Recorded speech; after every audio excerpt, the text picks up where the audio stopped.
Hey everybody, how's everybody doing out there in the free world? What's going on out there in the land of the unfree America?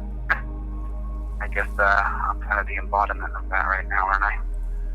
So thanks Brian for setting this up, and before we get going, I wanted to give a deep and warm thanks to my friend Brian, who without him I wouldn't have a voice and I wouldn't have an outlet, and he's done such an amazing job of fundraising, and y'all have put in your hard-earned money, and I just want to say thank you, and I won't stop. I want to say thank you to Brian specifically for doing what he's done, and there's so many other people who have been helping me behind this. I'm not going to say their names out loud, but thank you to all of you, and I wish I could call each and every one of you. I wish I could pick up the phone, say, hey, thank you so much for supporting me and staying with me, because this is literally the hardest thing that I've ever been through. The dungeon system here in Nevada is the place that I'm at is a minimum security prison, a minimum security dungeon where I've kind of laid it out in a couple of videos and talking with the editor, and it's just this big room where there's just beds. Not so much that the guards are mean, it's just kind of like a schoolyard bully who will, tell you to shut up, and you have to shut up, because if you don't shut up, you will be sent over to your bunk, which is a metal sheet, and then there's like a 1-inch bed, it's such a tattered, you call a mattress, but it's not a mattress. I wrote about it. I'll have an ebook coming out when I get out of here, because there's just so much information to share. But then you have to go to your bunk and lay on this sheet of metal, and you have to stay there. I stay on the sheet of metal at least 18 hours a day. There's a registered or scheduled 8 hours of free time every day, which include sitting on a cafeteria table or taking a shower or going out into this, they call a rec yard. But I stay on my bed. I stay on my bed 22, 23 hours a day. I only leave that bed to take a shower, and brush my teeth, and eat the cloth that they serve. And it's pig slop. It's the lowest form of food you could possibly put into a human being. It literally, they give you bologna, a little slab of bologna some days, and then in the morning they'll give you you wake up 3 o'clock in the morning, you're done with breakfast by 4 at the latest. That's the breakfast late. Breakfast consists of a glob of peanut butter, cornflakes, and a packet of jelly and a piece of white bread. And I had to get my blood pressure down, so I don't eat that white bread and I don't eat that jelly. So I just glob of peanut butter and I don't eat those flakes, and I would recommend anybody else that their flakes are just garbage. So then after that, you got to go back to your bunk and you stay there until 8 o'clock in the morning, and then from 8 till 9 or 10 or 11, depending on if you get locked down or not, locked down again, you have to go back to your bunk and sit on the bunk. And then 8 to 11, you'll have free time, and then they'll serve lunch at about 11, then you're locked down again from 11 till noon, or I think it's 10 a.m. we have lunch, and you're locked down from 10 o'clock until noon, and then you're free from noon until 3 o'clock, which is how I was able to make this phone call now. And now, at any time, you can get in trouble and get locked down. Now, anything, just absolutely anything. For example, there's 4 aisles here. If you walk down an aisle that your bunk is not on, you'll be locked down for 24 hours. That's where you cannot leave your bunk for 24 hours. And then there's a lot of personalities in here. So someone might say you're looking at them. It's the most ridiculous. So then you're free till 3, or supposed to be free. I can be on the phone, at the cafeteria table, or on my bunk. That's free time, or in the shower. And so then I'll be locked down again in exactly 1 hour, if not sooner. And then I'll be back on my bunk from 3 until 7 o'clock. So dinner at 7 o'clock, and then you're free again from 8 p.m. until 11 p.m. or 7 p.m. until 10 p.m. And that's what my days are like. When I'm living in Vietnam. So for the past 3 or 4 days, I've just been downloading to the editor how I think and what I think just sharing with you guys my thought processes and how I see the world and how I see the world. And now, more than ever, these petty squabbles between people who are on the side of transparency and liberty, they must be squashed. We must unite in some way, some level. Egos have to drop and friendships and alliances must be formed, or we will be divided, conquered. And I will be appealing this obstruction, conviction, and the resisting conviction. Because if I don't, the next time they arrest me, then they'll try to put me in jail for a very long time. I have an appeals hearing on Monday morning in Las Vegas, and I know that I mentioned last time that maybe some of you guys should come. I think that this time we should pack that courtroom. I have free Chille t-shirts up on the website in the next 2 moments, but really they may not be done in time to wear them to the hearing. So you can just get a t-shirt from Walmart for $3 and write free Chille on it and come to the hearing. If you're in the Las Vegas, Nevada area, if you're in Southern California, you can make the drive, and I'm asking we have to show the judge that I'm not just a leader online, I'm a leader in real life. And a leader in real life has people show up. They just show up. We need to pack that courtroom full of people that all are united with the same message that the tyrannical sentencing and the wrongful arrest should not go unnoticed by real people who show up. They know, free him. And I'm going to keep it together during this talk because I have to, but I have not been dishonest. I have cried 1,000 tears. I've spent many days and nights awake, just sitting there with my eyes open, thinking about how this kind of hearing, how this kind of injustice could happen to me, and what my responsibility and it is, and I've already owned that. And I'm live and I'm talking to so many of you now. I'll own it again. I have told you all, I have lectured you all, that when you go to court, you have to sit up straight, yes sir, no sir, yes your honor, no your honor, and I did not do that. So I take full responsibility for my flight, for my disregard of what the system is. You shouldn't have to do those things, but you do. And because I didn't do them, and I gave that, the wife of the cop, the judge, her last name, Zimmerman, is exactly that of her ex-husband, Lieutenant Zimmerman from Las Vegas Metro Police Department. So she is the wife of a cop, meaning that while we on this team, DLZ, despise cops or strongly dislike them or don't respect them, she sleeps with them and marries them. She has wedding parties with hundreds of cops, and she thinks these are the greatest guys in the world. So when I acted... This call is being terminated by the facility. Oh boy, that's not good. Hey, Team DLZ, how are you? This is Chille.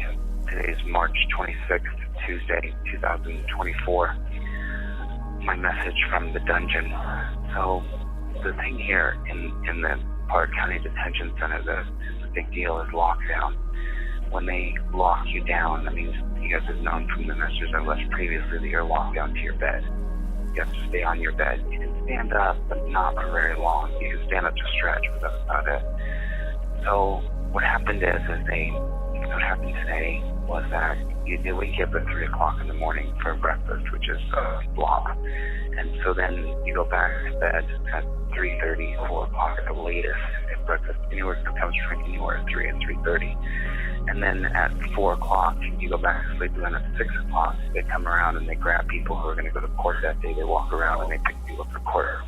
Now, there's 70 guys in here, and nobody signed up to be here. So I'm going to explain what I mean by that in a minute. So apparently today at 6 a.m., when they were shackling up people as though they were Charlie Manson taking to court, in the hallway between this room 2N and the courtroom, apparently when a civilian walked by, a female civilian, the inmate in this particular room didn't turn and face the wall. He was told to turn and face the wall, and apparently he didn't. So nobody knew that. Nobody saw it. It wasn't in this room. Nobody signed up to be here. And so what they did just a few minutes ago is the sergeant came in. They call him the sergeant or whoever the sergeant is. And what happened was a few minutes ago, the sergeant came in and everybody's just playing in bed where no one's doing anything. It's really, the first rule in here is to mind your own business. That's the first rule. Mind your own business. Literally, everybody will tell you what the first rule is. If there's a water bottle sitting on the table that's not yours, mind your own business. That's the rule in here. So now with that being said, you know what rule number 1 is. Okay, so just now, it's roughly, I don't know what time it is, 2 o'clock, whatever time it is, the sergeant came in, and there's several levels of hierarchy within the prison guard rankings. And so the sergeant came in and started saying, hey, listen, there's a guy in the hallway going to court today, and he didn't turn around when a civilian walked by, and he looked at her. Apparently we're all rapists now as well. We are all some sort of women predators, because if you look at a woman, then obviously you're a predator, of course. But here's where it really gets twisted, okay? Nobody signed up to be here. Nobody signed up to be in the military. We're not here to serve our country. We are all individuals, and the first rule is mind your own business. So the sergeant just came in here. It's just 1:30 right now, and he comes in and he goes, that guy did not turn and face the wall. When you are going to court and you're in the hallway and a civilian walks by, and especially a woman, you will turn and face the wall. And I want you to understand something. I'm here Saturday, Sunday, Monday, and every other Wednesday, and we are the crew that you don't want to mess with. So let me just tell you guys this right now. If I have to come back into this particular barrack again, and any one person has not followed the rules, I'm going to destroy this place. Meaning, you're going to go to your bunk, tear your bunk apart, go through all your books, take anything you have as far as commissary, like Kool-Aid or noodles or beans with no chili with no beans, whatever they may do, and they're just going to toss it all over the place. You have a little bit of organizational structure, but he says, I'm going to come in here and I'm going to toss this place. Do you guys understand that? If one person in this barrack gets out of line, I'm going to come in here with the whole crew and we're going to destroy this place. Literally, those are his words. So now, in the military, that would work. That would work, because we all signed up to be there. Everybody in the barrack, we all signed up to serve our country. Of course, it makes perfect sense in a military system where we all signed up to serve our country. In a jail system where the first rule is mind your own business, it doesn't work. I cannot tell the man next to me what to do. I cannot tell him what to do. I cannot ask him what he's doing. I cannot ask him why he's here. I cannot ask him anything. We are completely individuals here. And you are not allowed to mind somebody else's business. Every day a guy sticks a bottle of water in the sink. He puts his packet of Kool-Aid in the water and turns the cold water over the top of the bottle. It sits there with the cold water running over it. You can hear it. You can hear the sound running from the sink. Now, if your bunk is anywhere near it, the sound of running water, you just go, why is water running? And you naturally would think, well, I'm in the desert in Las Vegas, that's fresh water. I'm going to go over there and turn that water off. No, you're not, because the first rule in the dungeon is mind your own fucking business. So now, if any one of these people get out of line, the sergeant came in and said, the NRS code, the Nevada Revised Statute, Nevada Revised Statute, it says that you guys only get 1 hour of free time a day. Now, currently, we're scheduled for 9 hours of free time a day. We don't get 9 hours of free time, by the way. It means you can walk over to the table, the cafeteria table, sit down and watch TV. You can take a shower. You can go to the bathroom. You can get on the commissary, or you can get on the phone. But that's what free time exists as. You can't just meander around and talk to other people. You can't just go over to someone else's bunk and go, hey man, why are you here? What's going on? You can't have a conversation at anybody's bunk. You can't sit and talk to anybody. You have to be sitting at the cafeteria table, in the bathroom, on the commissary screen, or on the phone. Other than that, you are in your bunk. So the sergeant let us all know that you only get, according to Nevada revised statute, 1 hour of free time a day. Now, maybe that's something that should change. Maybe human beings are not. The human being is the most social animal in the world. More social than squirrels, more social than bears, more social than moose, more social than birds. The most social animal on earth is the human being. And so the idea that you would be locked down in a bunk and you're not allowed to talk to anybody else for 23 hours a day is the definition of cruel and unusual punishment. You should not be locked down anywhere for 23 hours a day. Yesterday, a guy started to, after we've been locked down, yesterday was like 20 hours of lockdown. And this guy, I heard him over by his bunk saying he just couldn't wait to get out of here and get high. And he was snapping. And we've been locked out for days, as you guys know, because I have very little phone time. And he came over to me when we did get some free time, and I said, what's going on with you, man? He said, well, I'm insane. And I said, no, you're not. He said, no, I really am insane. I said, no, you're not. I said, I've been in this room with you for 5 days. And for 5 days, you've been able to sit on your bunk for a minimum of 18 hours a day. Minimum. That's not including all the extra lockdowns we got. So more like 20, 22 hours a day on some days we were locked down to our bed. I said, I have a cousin who died named Matthew. I said, if my cousin Matthew was here and they told him to sit in that bed for 18, 20 hours straight, as you have done, he wouldn't be able to do it because he was literally insane. So you're not insane, though. And he looked around and he was like, I'm not insane? I said, no, you're not insane. If you were insane, you wouldn't be able to do it.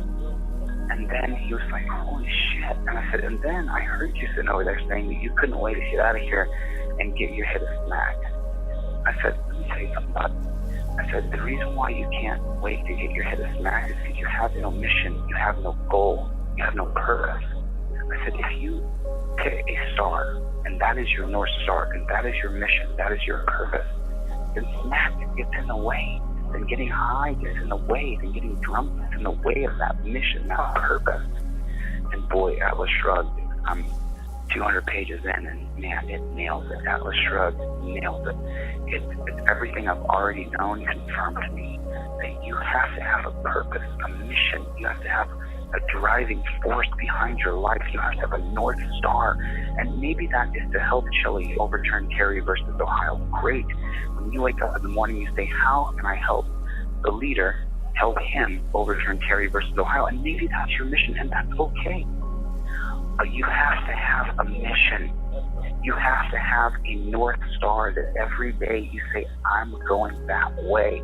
You wake up in the morning and you say, well, I've got to work. I got to take care of my kids. I got to make sure that my mom's got this. I got to make sure this. But then my mission comes right back into focus. Of course, I have to go to work to pay my bills.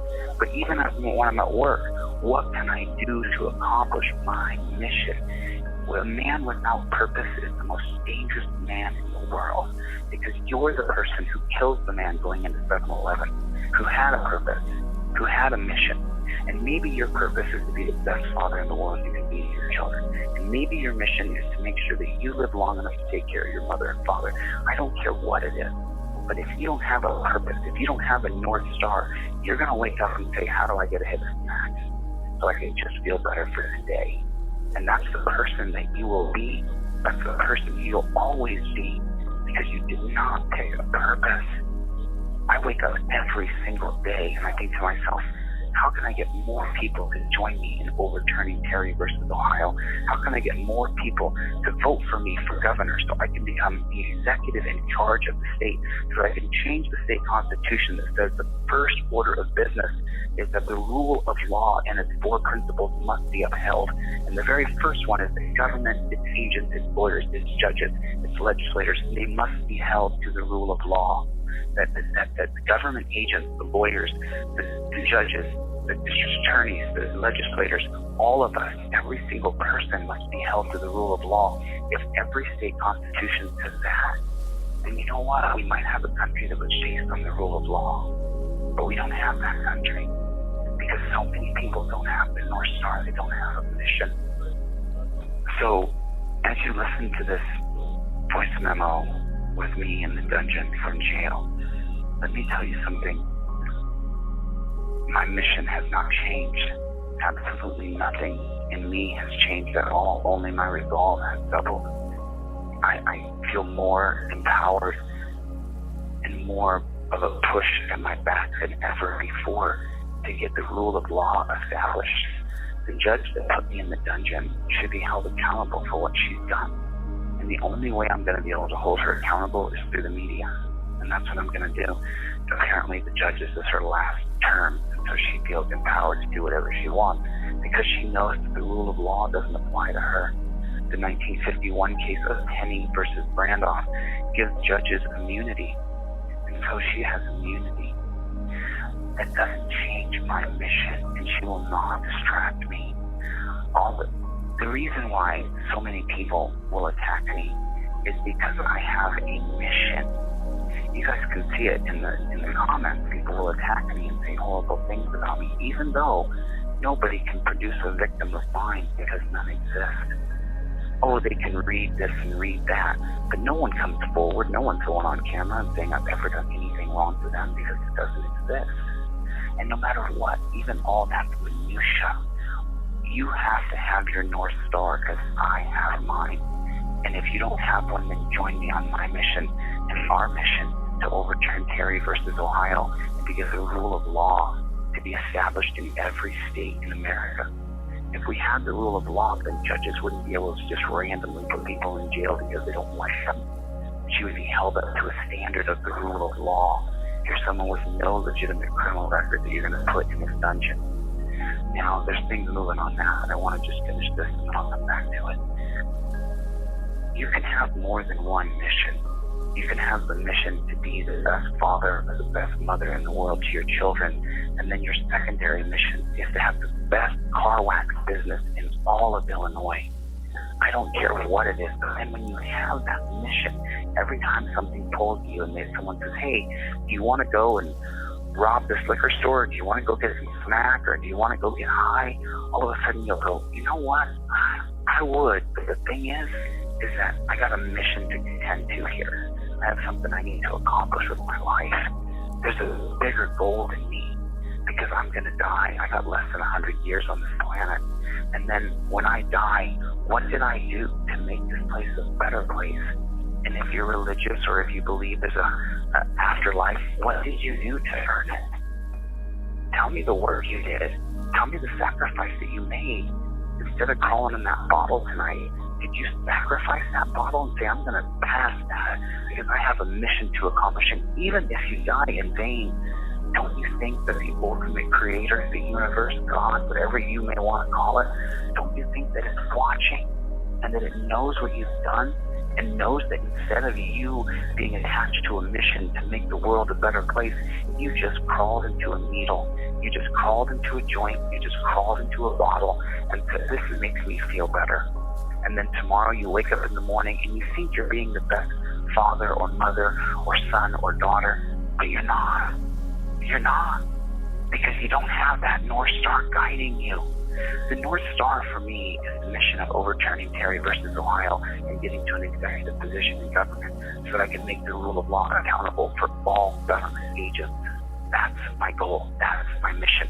That mission is going to take the rest of my life. And it'll take the rest of a lot of your lives as you help me.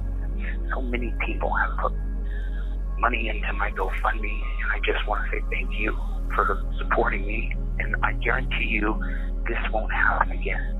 It will not happen again. I now understand the mistakes I made in court. I now understand you have to hire the top attorney you could possibly get. I know I made my mistakes, but at the same time, in the exact same breath, nothing has changed. Absolutely nothing.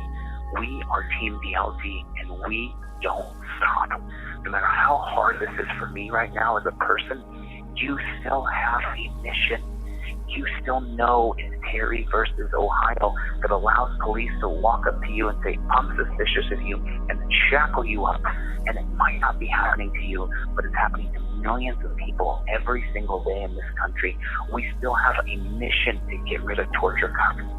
We still have a mission to get rid of the chair in the dungeon, to get rid of the turtle suit. We still have a mission to get transparency in every single courtroom in America, where you can record your own, at least your own audio of the courtroom, so you can type out your own transcripts, so you're not screwed. So many people tell me I can't afford the transcript. I understand. You still have a mission, whether I'm in here or not. It is up to you to keep going, no matter what. And I will get out of here, if not this week. I will get out of here. I will get out. And when I get out, I'm going to need double the resolve. Maybe I'll be a little kinder. Maybe I'll take a little bit more time to get myself to the gym. Maybe I'll spend some time with a lady friend. Maybe I'll take my dog for an extra walk. You know, maybe I'll see the world a little bit brighter, a little bit prettier, a little bit nicer. Let the sun shine on my face for just a few minutes longer today, because tomorrow is not guaranteed. And that's what I want you to do. I want you to commit yourself to a mission.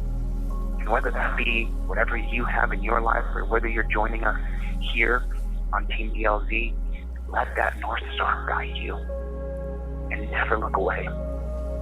Every time you get lost, every time you have a hard time, every time you have the temptation or the urge of addiction, you say, what is my mission? And then you say, what are the next 5 things I can do right now to achieve the mission I'm on? You write them down on a piece of paper and you do one of them.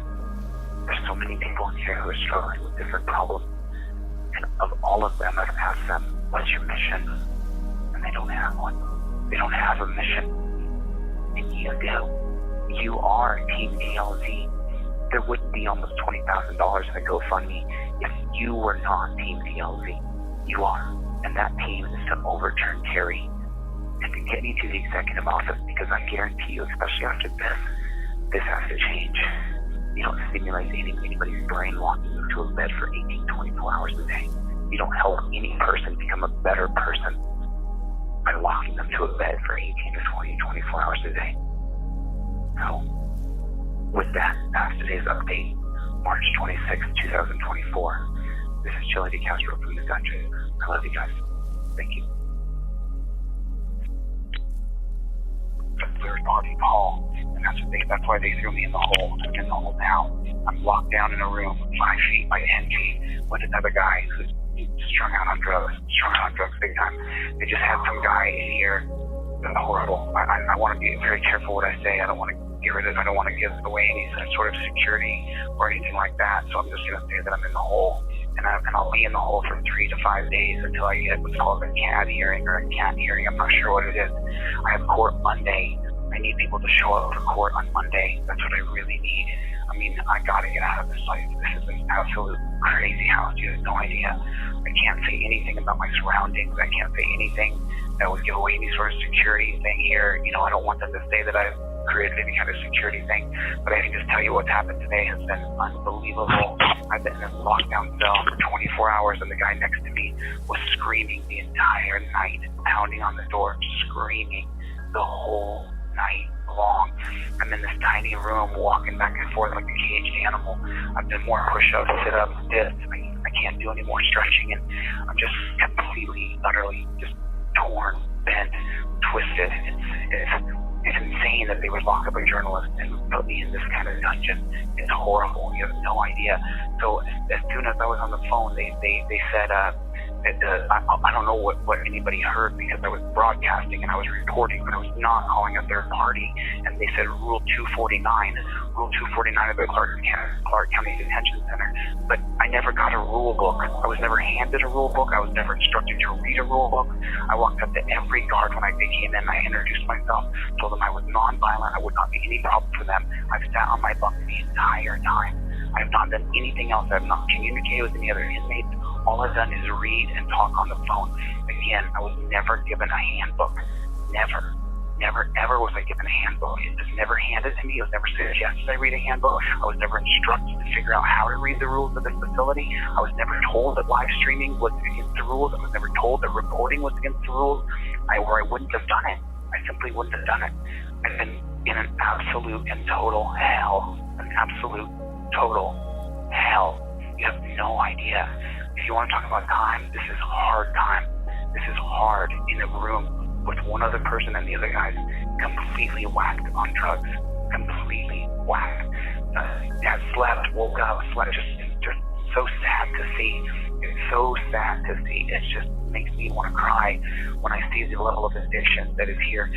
Jails and prisons should be broken up into 3 sections: non-violent, violent, and drug addicted. When they came and they arrested me, the moment my phone cut off yesterday, they arrested me immediately. They came in with 5 guards and they put me in torture cuffs. I had a panic attack because they were taking me down to solitaire and to the tiny little room. On the way down, I had a panic attack. It was so horrifically bad. I felt like my chest was going to pop out. I thought I was going to literally die right there. I thought I was having a heart attack. So they brought all these people around me and they gave me an EKG, and it was horrible. It was horrible. And the guards just do what they're told, period. If they're told to do this, that's what they do. They don't have empathy. They don't have sympathy. They are told to do something, and that's all they care about. That's all they will do. They will not do anything else. So it's just, and then here in this tiny little, this is punishment, so you don't get a book. They won't give you a book. And then NRS code Nevada says you only get 1 hour of free time. The guards only have to give you 1 hour of free time. Well, every single legislator in Nevada, I would love to see you sit in that room even for 3 hours by yourself, or even with somebody else, where there's people screaming in the rooms next door, singing. It's like something out of a movie. You've never seen anything like it. NRS code says you get 1 hour of free time a day. You know, you get to come out of that tiny little room for 1 hour. If the guards decide to give you your free time, it's completely backwards. Last night I saw people get free time at 2 o'clock in the morning. Who are you going to call at 2 o'clock in the morning?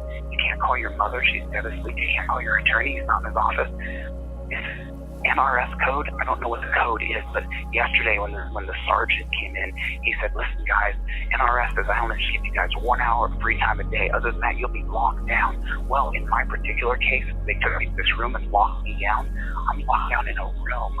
There's a tiny slit of a window 4 inches wide by 3 feet long, and that's it, total. Other than that, it's gray walls with a 1 seat and a desk, but you don't get any paper, you don't get any pencils, and you don't get a book. You just sit in this tiny little room. I've called my attorney. We're gonna try to get me out of this horrible situation because I didn't break the rules, and I was never given a set of rules to follow. I was never instructed. You can read the rules here. There's no rules written on the wall. The only thing written all over the walls is suicide prevention. That's it. Are you feeling suicidal? Here, call this. Are you feeling like you've been sexually assaulted? Call this. But there's no rules anywhere. There's no rules that you're supposed to follow. There's no CCDC handbook. It doesn't exist. There is none. And I can't say anything about what I saw today. I can't. If I say anything about what I saw, then they'll say that I created a security risk, and I just can't tell you. But I can write it down, and I will write it down. When I get out of here, I will publish a book of everything that I've seen, everything that I've been through. This has been an absolute horrendous experience. It's literally like you're in hell on earth, and that there are people here that make you do what you're supposed to do. Anyway, listen. Okay, I gotta jump off this phone. I love you guys. Pray for me. Pray for me. I love you. Bye. The caller has hung up. This call is not private. It will be recorded and may be monitored. If you believe this should be a private call, please hang up and follow facility instructions to register this number as a private number. Hello?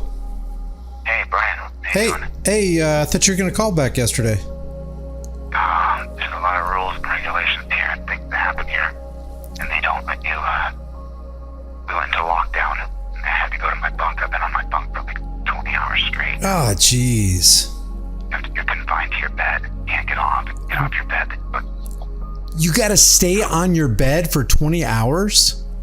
yeah, lockdown means that you can't leave your bed. There's 8 guys right now on 24-hour lockdown on their bed. You can't leave.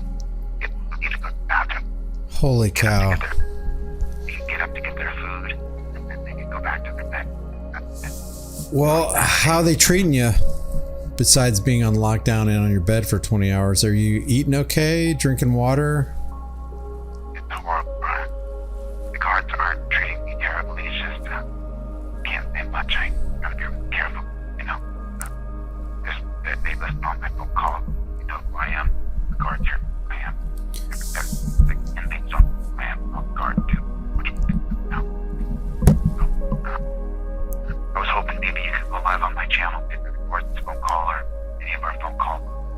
Yeah, I'm recording right now. What do you want the audience to know? You're live. Go ahead. I'm gonna be okay. It's hard for help, but I need help. My business is predicated on me going live for a couple hours every day. And so a year ago, I set up a GoFundMe. It's on my community tab. You can find it, Brian. And the appellate attorney is $25,000. And so I need help. You know, I gotta keep my composure in here because you can't imagine the loopholes and the rules that you don't know that you do something and all of a sudden you're breaking a rule. Not only is the guard telling you, but everybody's telling you. And I've worn the same clothes since Tuesday. I've done 1,000 push-ups, burpees, David. Same sheets, same pillow. No pillow. 2 sheets and a blanket and a pillowcase that I don't have anymore. They confiscated when I transferred from one dungeon to the other. They transported me in a meat truck. It was 6 guys in a row. And you're sitting on the side, on the other side, there's 6 guys on the other side. There's a metal sheet between two different groups of men. And I'm really claustrophobic and I had to go through it. But I got through it. Now I'm beating my claustrophobia. Just slowly but surely beating it. And I just, you know. I feel like I'm trying to guess what the audience might ask you if they had a chance, so I'm going to try to step into that role. But what would you have done in your trial? What would you have done different? What mistakes do you feel like you made that the attorney made, and what would you have done different? Well, I made all the mistakes in the world. I constantly teach people that when you go in front of the judge, you have to be humble, you have to be respectful to all the court employees. I broke all my own rules. I broke every rule I knew, and I screwed it up. You know, I mean, granted, my attorney didn't put on a very good case for sure. I don't think he was very well prepared. He didn't break down video properly. Their video didn't break down my video properly. But I had a big dust up with the bailiff before it began. 5 minutes of me and I fight back and forth, and he went to the back. Take us through that. What began that little confrontation with the bailiff? They had heard all the other cases, and I was the only one left. It was me and just a couple people in the back who were supporters that came, and one troll sitting in the back. And the bailiff walked up to me and stood on top of me. I was on a bench all alone. I had my leg up on the bench. He said, "Take your leg down on the bench." I was kind of, "Why?" He said, "Nah, you sit in court." I said, "Dude, don't give me directives. There's nobody else on the bench but me." I said, "Take your leg down now." I said, "No, I'm not going to do it. Is there a code or statute or rule or law that's taking my leg down?" And he said, "I'm going to call my sergeant over here." He called over the other woman. She said, "Take your leg down." I said, "No." Just directing me around, demanding me around. And then they went through this stuff. And then the cop was then the rest of it just was, as you would think, back and forth between me and the 2 bailiffs. Then the bailiffs went to the back, and they told the judge, who had been married to a cop, Las Vegas Metro cop, exactly what had happened. And when she came out, she was just ice. And then she said, "I'm going to have you searched." And that triggered me again. You're searching? Because I didn't have any recording devices on. You know, I know I've told people to wear recording devices, but she must have watched my video knowing that I said that. That's how she formed with bias. And then I was triggered again.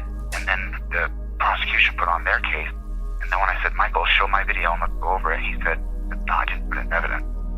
I was triggered again. And those 3 triggers for me. Just real quick, because it wasn't clear. You said that your attorney did not put your video into evidence? That's right. That's right. I was so angry. My face flushed. I could feel the pressure in my head just palpitating, you know? And I just was so mad. I was so God, you couldn't imagine how mad I was when my evidence wasn't entered. And he said, "She already saw it." And I said, "But that's not, you have to break it down. You go point, counterpoint, legal theory." And I just had lost my composure. 3 triggers in a row, and I just got up there and I just effed it up. I just totally screwed it up. On the stand, I did a terrible job. And you have to go in and you have to show deference, and you have to be polite, you have to be cordial to everybody, because they're all one big unit. Those bailiffs work for her day in and day out, and she sees them as her protectors. And when I barked at them like a dog, they went back and said, "This guy's a piece of shit." And then the guards in here can't believe that I'm in jail. They're like, no way. And it's so strange. The guards know who I am, but they do. They all know who I am. So. Have you talked with your attorney about the statement that the prosecution made when she said, Judge, we wouldn't be here today if he just followed the directives? I would venture to say that had the defendant just complied with the original order to not engage with the driver and to back up, we wouldn't be here. And why your attorney didn't just go point by point and prove from the video that you followed both the directive to not talk to the driver and the directive to step back, because you fulfilled both directives. Now, did you fulfill his expectation of that last directive on how far to step back? He didn't even qualify how far. He didn't give me a feet amount. I had no idea. Right. In my mind, so I quoted Rodriguez versus United States. Rodriguez versus United States says that you cannot extend the stop for the driver or any other person unless there's reasonable articulable suspicion. Now, if my video had been played, I would have heard myself say that, and I would have gone into my legal theory. Look, I already identified myself as a member of the press. I already told them I'm a constitutional law scholar, I'm a member of the press, I'm recording them. And so then I would have went right back into what I was always thinking. I'm going to go point by point on my video. But then when my video wasn't presented, I lost my way. I had no trail to follow down. And I was so mad at the bailiffs. I was so mad at the cops who were accosting me in the courtroom. I mean, literally accosting me, standing over me when I was on the gallery. And then when they walked up and took my phones from me and literally put their hands in my pocket, jerked my pockets out, turned them inside out. And I was like, oh my God, I'm like, this is a Fourth Amendment violation. When you get accosted, you lose yourself. And I'm just human. I screwed it up, you know? I should have done it better. And I'll tell you, in the future, I definitely will. And I don't want to throw Michael Me under the bus. He's not a bad human being, but didn't really prepare properly for even their evidence, you know, on their video, where it shows that I stepped back, because I had seen that, and in my mind, he was going to go over, look, he's there, and now he's there. I watched the video 100 times. I thought I had the evidence. I went over the videos, and I thought for sure he would show he was here, and now he's here. Yeah. But he didn't do it. And I can't be my own lawyer. We actually applied 3 days before the trial. He would be a standby attorney so I could speak for myself.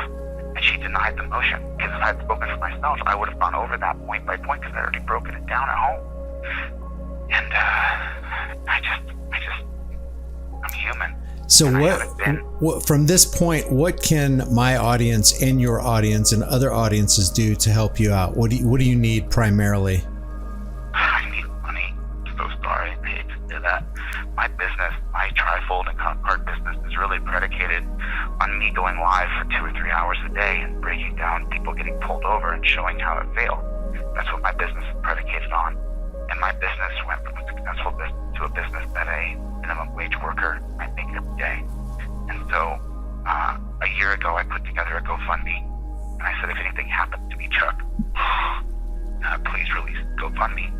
My appeals attorney is a really top-notch appellate attorney here in Las Vegas. He is one of the top attorneys in all of Nevada. So, I mean, it's expensive. It's $25,000. So, but I can't stay here. I can't stay in this place.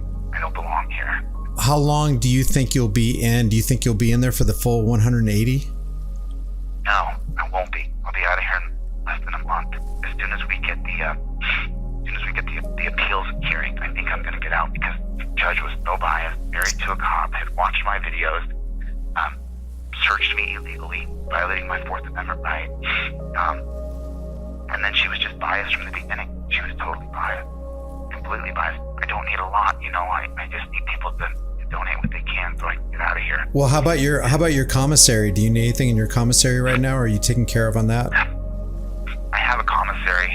My inmate number is 1669561, and it's Jose De Castro, 91174. Any amount of money from my commissary I'll get when I get out. And you know, it's so funny. I didn't think I had very many friends, and I was wrong. I got a list here of people, you know, dozens of people. Is Charlie taken care of? Yeah. Charlie's he's safe. He's safe. He's in a fenced yard with one of my family members, and he's got everything. He's got another dog to play with. Okay. they got him right away. They got Charlie right away. They had Charlie within 3 hours of my arrest. Had him. He was at my place, and they went over and grabbed him right away and got his pillow and got his chew toys and got everything for him. He's doing okay. He's just waiting for me. Okay. I think I'm gonna get out of here on appeal, but I just need to raise money to get out. You know, no matter what, I'm gonna come. You have 1 minute left. If it hangs up, it hangs up, and I'll call you back. I'm not locked down for another 2 hours. I can call you back, Brian. I gotta call 2 people, and I'll call you back. Today's March 28th. This is Chille Castro from the Dungeon in the Clark County Detention Center, Nevada. You know, as you go down the road of life, there's always forks. You always have decisions you can make and things. You can decide which way you're going to go. You can make your turns. That's how people end up being successful or unsuccessful, how they end up divorced or married or kids or no kids. Every single decision that you make is based on the decision that you made at each fork in the road. And as you look back through life, you can go through your memories and look back and see some of those forks in the road, some of those decisions that you made. And you do have regrets. You do regret some of those turns that you made and some of those forks in the road. And you may not sit and ponder on regret and say that that's the decision that I made and this is where I'm at now, so I don't have any regrets. Well, I'd rather be a little bit more honest. I have regrets for my regrets.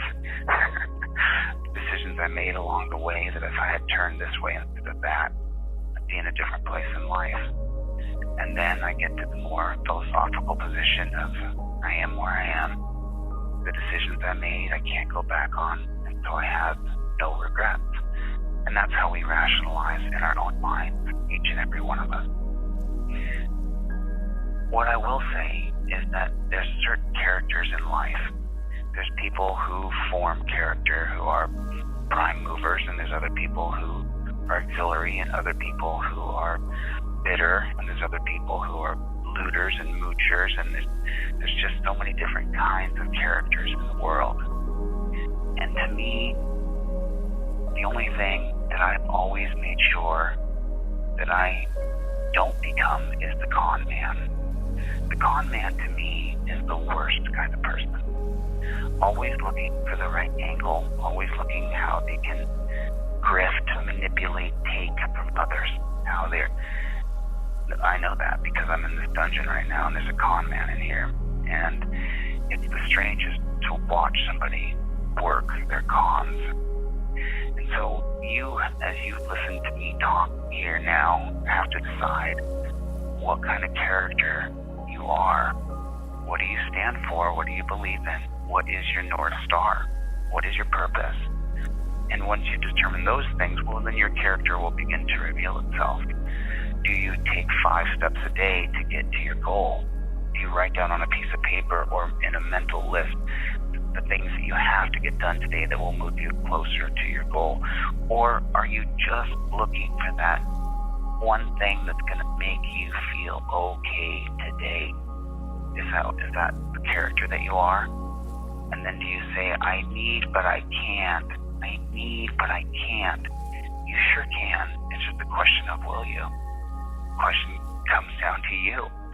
Will you get it done? And it's a philosophy that I go by every single day. As you know, before I was locked in this dungeon, I was going live every day for 2 or 3 hours a day.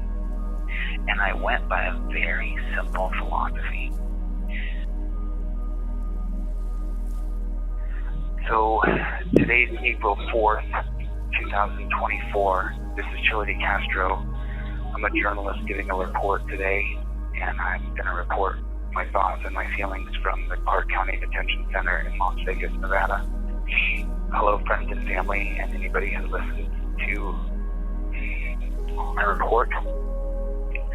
I wake up every single morning realizing that I'm an innocent man in a jail, and that it has to be changed. I believe that every single state constitution should have a statement of fact, a statement of the state constitution that says that if there is no victim, if there is no damages, if there is no assault, then you should not be in jail. You should not ever have to serve a jail sentence or be put into a jail if there's no victim of a crime and there's no restitution due. And so I am here today because of my poor behavior in court, so please do not mimic what I did. Be better than me. And now we got to go past that, and we have to take a look at every single state constitution, from Alaska to Hawaii, from Florida to Maine, from Washington to California, and every state in between in the Midwest. Every single state constitution should be added. You cannot serve time in a jail if there's no victim, period. And that trickles down into the way the state is just completely ripping us off through parking tickets. If you get a parking ticket, if you don't pay it within a certain time, it doubles. Why is that? How come that is? We already have the driver's license and registration scam from the 1915 case Hendrick versus Maryland that says you have to pay a fee to have a registration and a fee to have a driver's license. It's almost like property tax. You never own your own home, because even if you pay it off and pay your mortgage off, if you don't pay the state tax, well, then the state will take your house. It's the exact same thing with the registration and license scam. Well, they do the same thing now with parking tickets. If you get a parking ticket and you don't pay it, it doubles, it triples, it quadruples. Well, I thought, though, that you had to get your license renewed every year, 2 years, 3 years, however long it is. How come if you get in Los Angeles, they're extraordinarily expensive. They're $69, sometimes $79 or $89, depending on where you park in Los Angeles. Then if you don't pay that parking ticket within 14 days, then it doubles. Now your parking ticket went from $70 to $140. And then if you don't pay it again in time, there's another fee applied to it. Why is that? If you know that if the state knows and you know that you're going to have to get your driver's license renewed in 2 or 3 years, or however long it is, then why can't it just attach to your driver's license that $69 ticket? Do you see what I'm saying to you? The state has become a monster of raping us and overcharging us. And so in this room that I'm in, this giant room, and as you guys know, I cannot give any layout of this place. I can't tell you anything other than I'm in a dorm with 50 to 70 other men, depending on which dorm I'm in. And there's lots of dorms. It's a great big huge building. This is not anything you can't see from the street or anything anybody else wouldn't know. But each one of these beds that I'm in, a steel bed with a tiny little thin, what they call a mattress. Each person laying in the bed next to me is $700 a day from the statistics that I was given. I don't know if that's true or not. Of course, that's incarcerated person's information shared from one ear to the other. But you guys can look it up. What does it cost to house somebody in the Clark County Detention Center? So I'm being housed here. Let's say it's $500 a day. For what? For why am I being housed here? Who's the victim of my crime? Who have I hurt? Who is damaged? What person is weeping in the street that I've wronged them? What person is weeping in the street that I've taken their property or damaged their loved one or them? There is none. There's not a single person right now crying in the street that I hurt them. We heard a cop go on a stand and say that he didn't feel safe. Once again, what does it go back to? Terry versus Ohio. That if a cop doesn't feel safe, well, then that's everything. That's the whole thing. It's not based on our rights. It's based on the cop's feelings.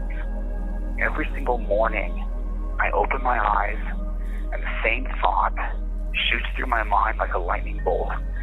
I'm an innocent man, incarcerated in a dungeon-like system that has policies, procedures, and protocols that if you do not follow them, first, you could get sent to the hole, but very first, you'll be locked down to that bunk for 24 hours. You have to stay in that bunk for 24 hours, and if you violate that, if you have to go pee and the guard doesn't see you and you get up to go pee, you go to the hole for at least 3 to 5 days, which I've written extensively now about the hole and how absolutely horrible it is. How absolutely horrible the hole is. It's atrocious. It puts fear in your heart. It puts fear in your chest. It puts fear in your soul that they're going to lock you in this tiny room and lock you in for 23 hours a day. But it just goes back to the simple fact.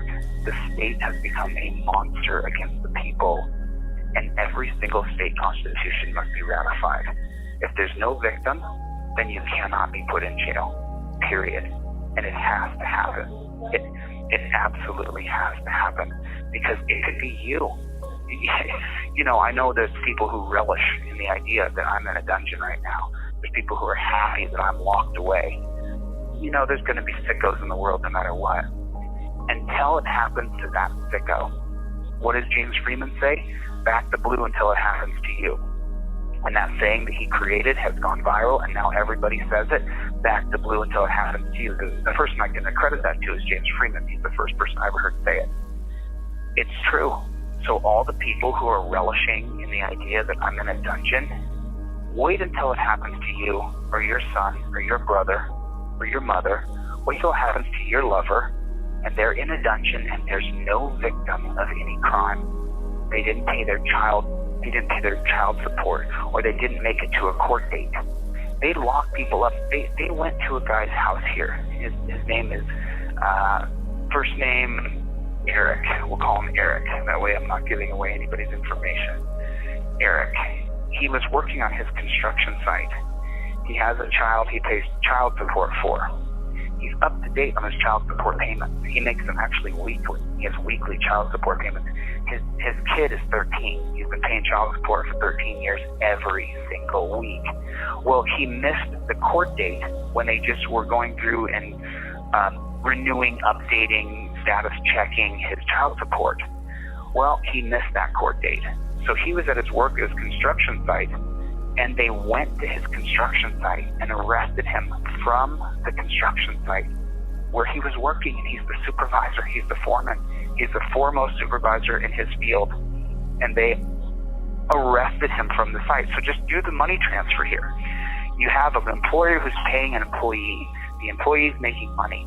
The state then sends state money employees. They have a dollar sign on them. They go to the work site. They take the guy who's making money and put him in the Clark County Detention Center, who then that site is making money. They're making money. You see? So you took the money from the employer, you took the money from the employee, and you put it inside of the Clark County Detention Center. Do you understand? Do you see what I'm saying? It's unbelievable. It's unbelievable.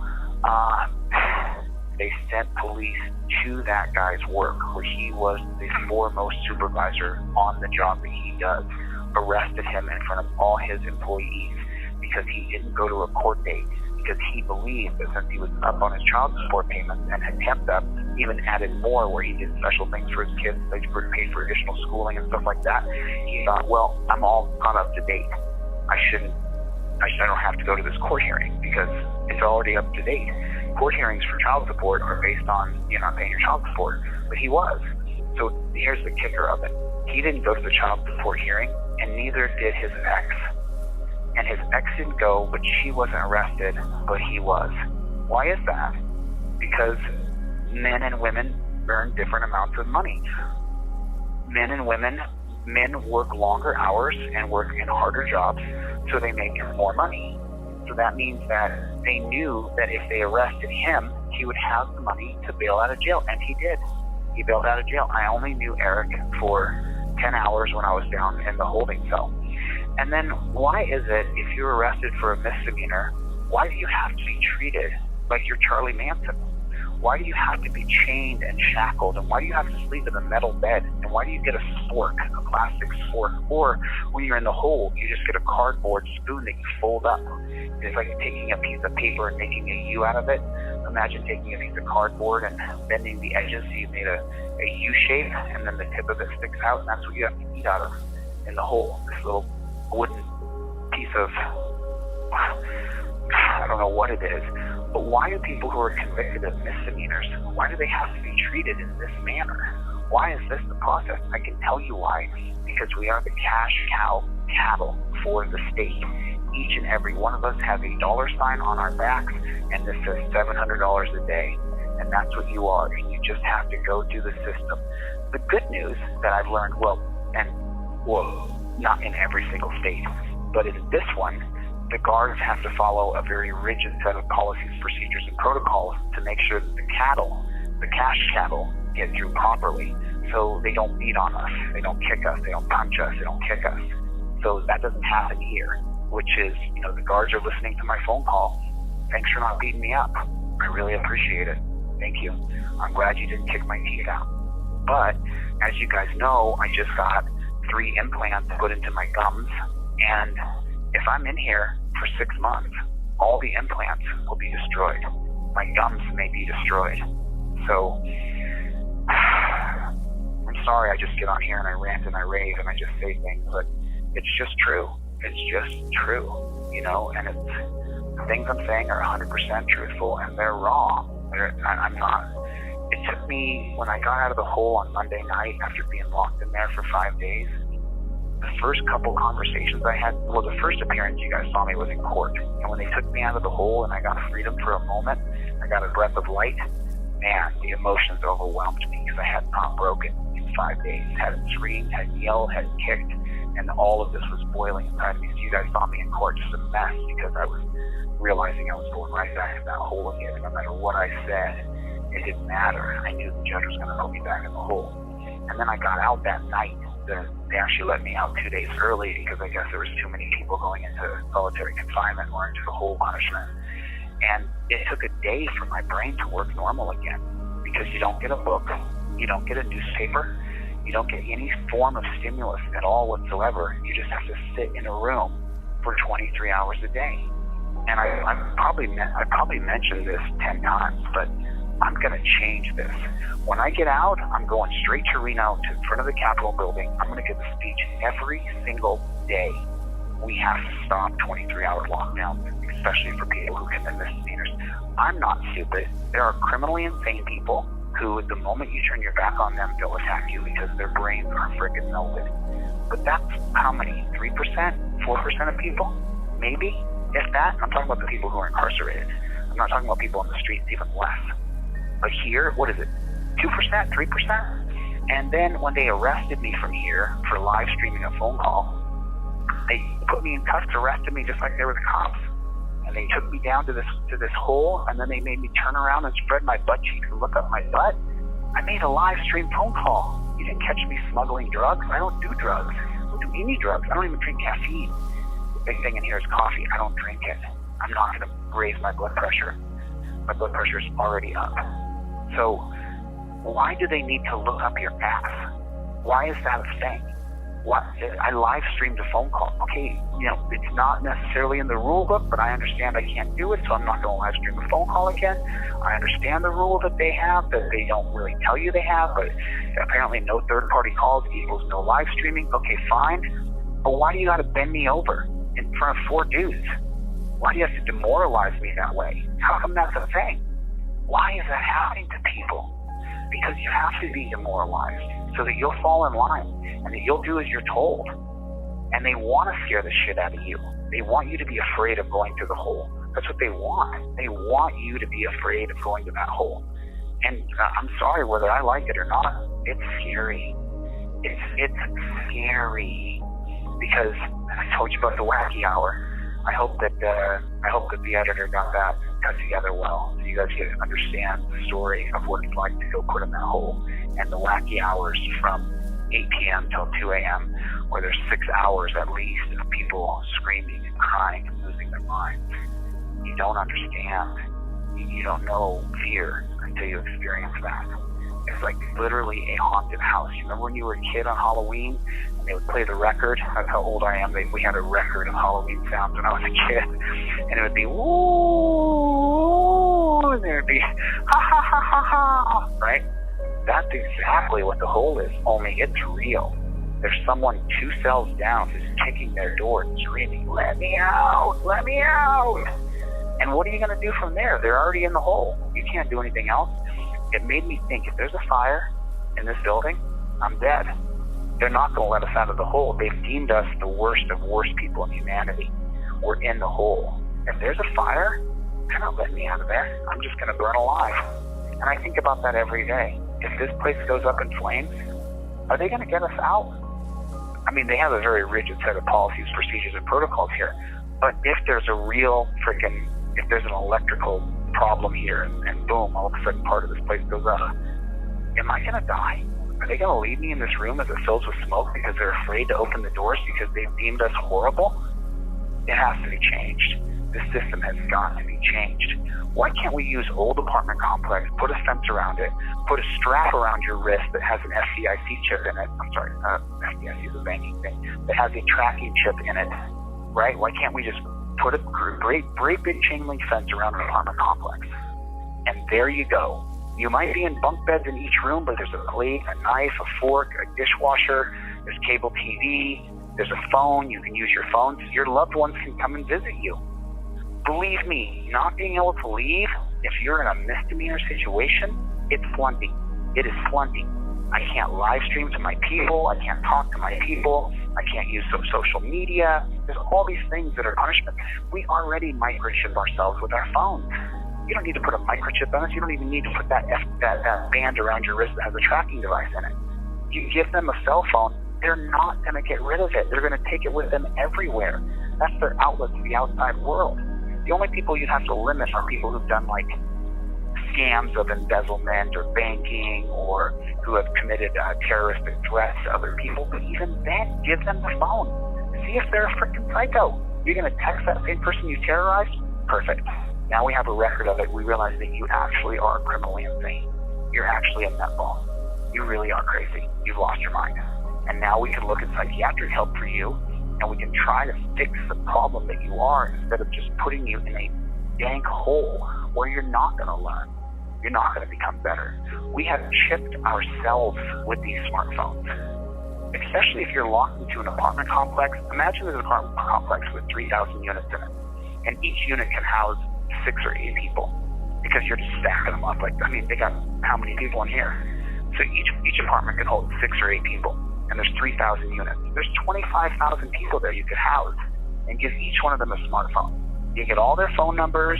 They just don't get access to social media. They don't get access to things that they want to have access to. But you get access to your banking account. You get access to your business account.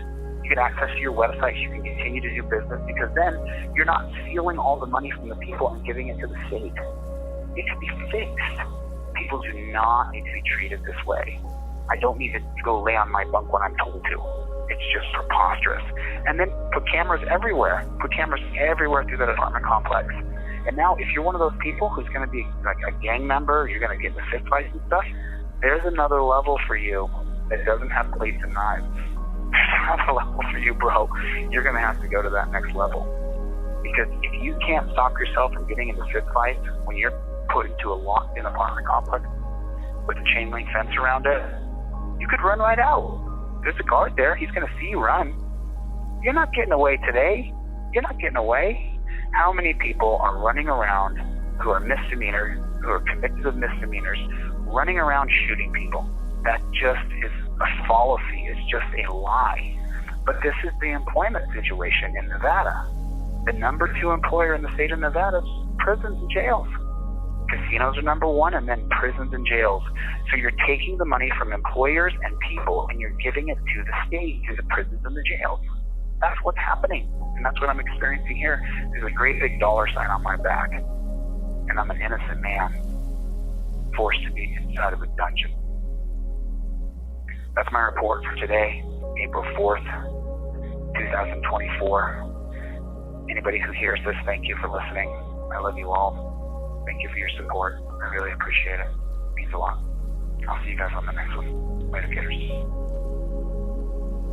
Hello, ladies and gentlemen. My name is Chille I'm a journalist who has been jailed in Las Vegas, Nevada at the Clark County Detention Center.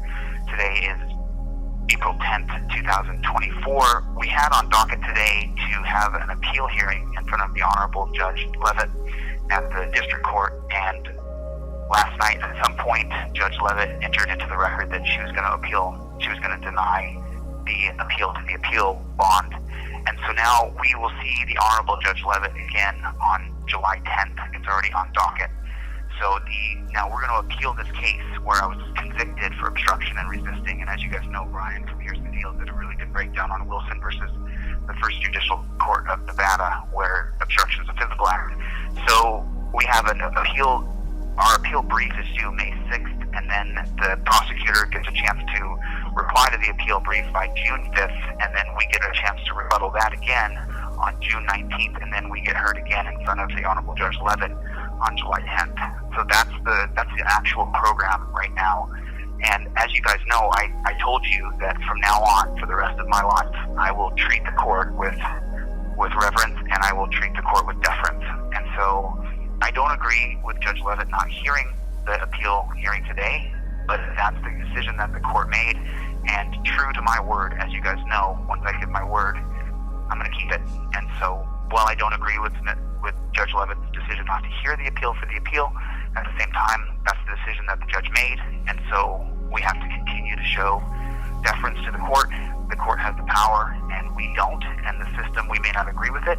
However, we must work within that system. And of course, you guys know that my feelings, my heart, my stomach, my head, knowing that I'll be in here until July 10th, I have feelings. But once you give your word, if you can't keep your word, like I gave my word that I would always treat the court with deference, then I can't believe anything you say. So, to the Honorable Judge Levitt, if she ever hears this, which I do believe that judges watch YouTube, I do believe judges watch any coverage of them. I think that that's true. To the Honorable Judge Levitt, I don't know why you didn't appeal the hearing, but you didn't hear the appeal case. But at the same time, that's her decision, and that's the decision she made. And unfortunately, and I don't agree with it, but we have to respect whatever decision that she made, and we just have to move forward. I couldn't get a lot of phone calls out yesterday. I was just on the day, not locked down in the hole. I was locked down to my bed a lot of the day, because when people get meds in here or anything like that, you have to go to your bed. So one person getting medication means that the other, however many 70 or 80 guys or 60, however many guys are in here, we have to go sit on our bunk. And we had a lot of those yesterday where we were sitting on our bunk waiting for other people to finish what they were doing at the front door. As soon as the front door opens, everybody has to go to their bunk. So that's how it works. It's just the way the system works. And I'm living within the system. This is not a third-party call. This is not a live stream call. This is just my journalistic report that I give every day for content, for journalism, and that's all I'm doing here today. And so, I'll let Brian ask me any questions. I know that there's a lot of you guys who are disappointed, but let me just say this: we don't stop. We don't quit. We don't ever stop. We are agents of change, and this hurts. Listen, I have cried 1,000 tears. I can't cry. We can't cry about it. We have to realize that I'm here till July 10th. So this is April 10th, May, June, July. That's 90 days. So I'll be in jail for 90 more days, and there's nothing I can do about that, and there's nothing you can do about it either. So just remember who we are, and just so you guys know, please do not contact the Honorable Judge Levitt. I'm not sure how she says her name, but please don't contact her. It doesn't help. And anybody who is contacting the judge or the district attorney or the correction officers here, they're not doing that on my behalf.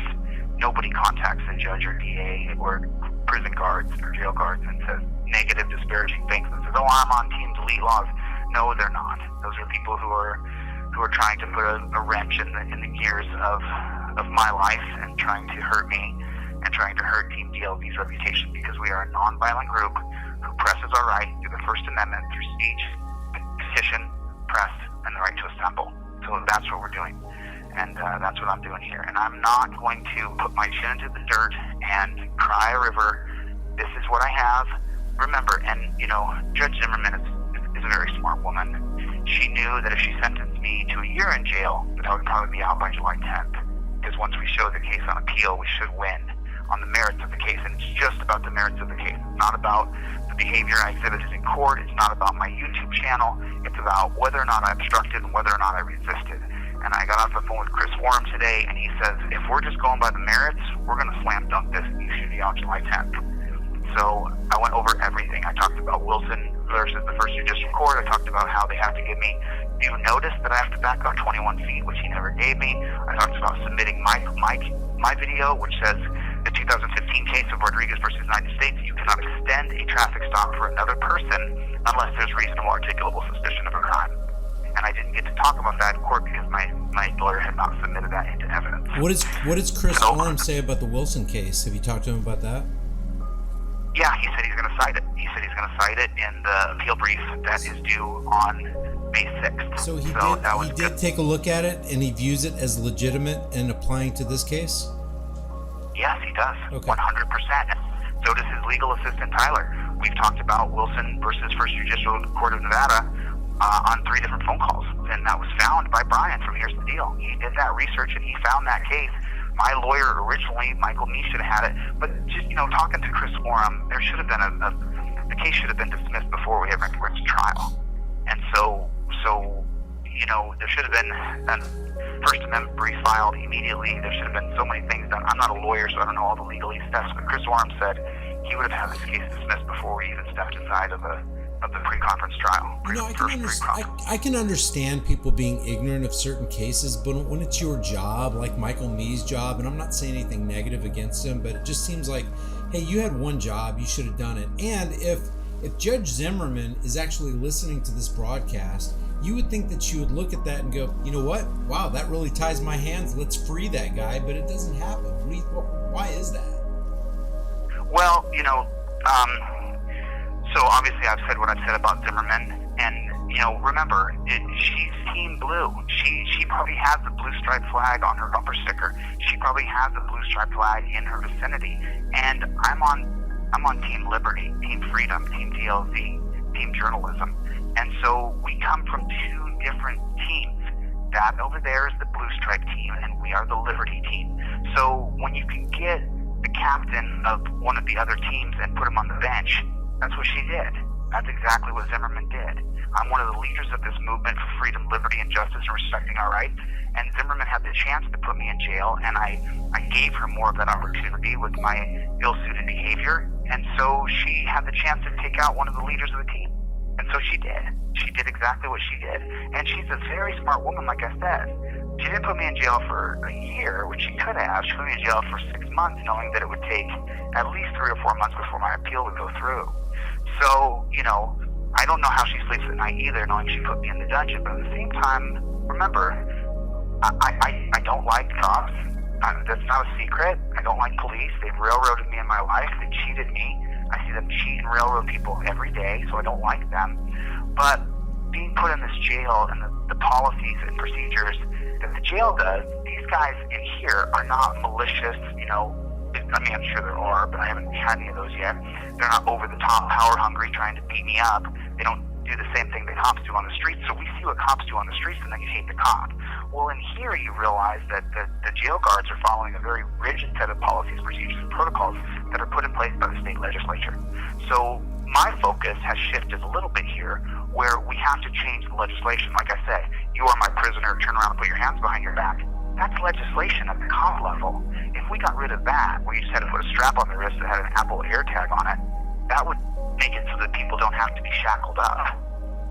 That again goes to Terry versus Ohio, officer safety. So I don't know how Zimmerman sleeps either, Brian. I don't know how she justifies her behavior and her actions, other than if you just put it in the sense of a football team or a wrestling team or a rugby team, you can knock out one of the leaders of the other team.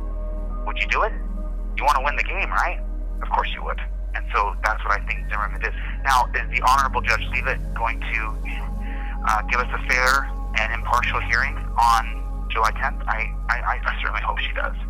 The appeal on July 10th. I certainly hope she does. And I will continue to show deference, and I will speak respectfully about the court and hope that we find justice here.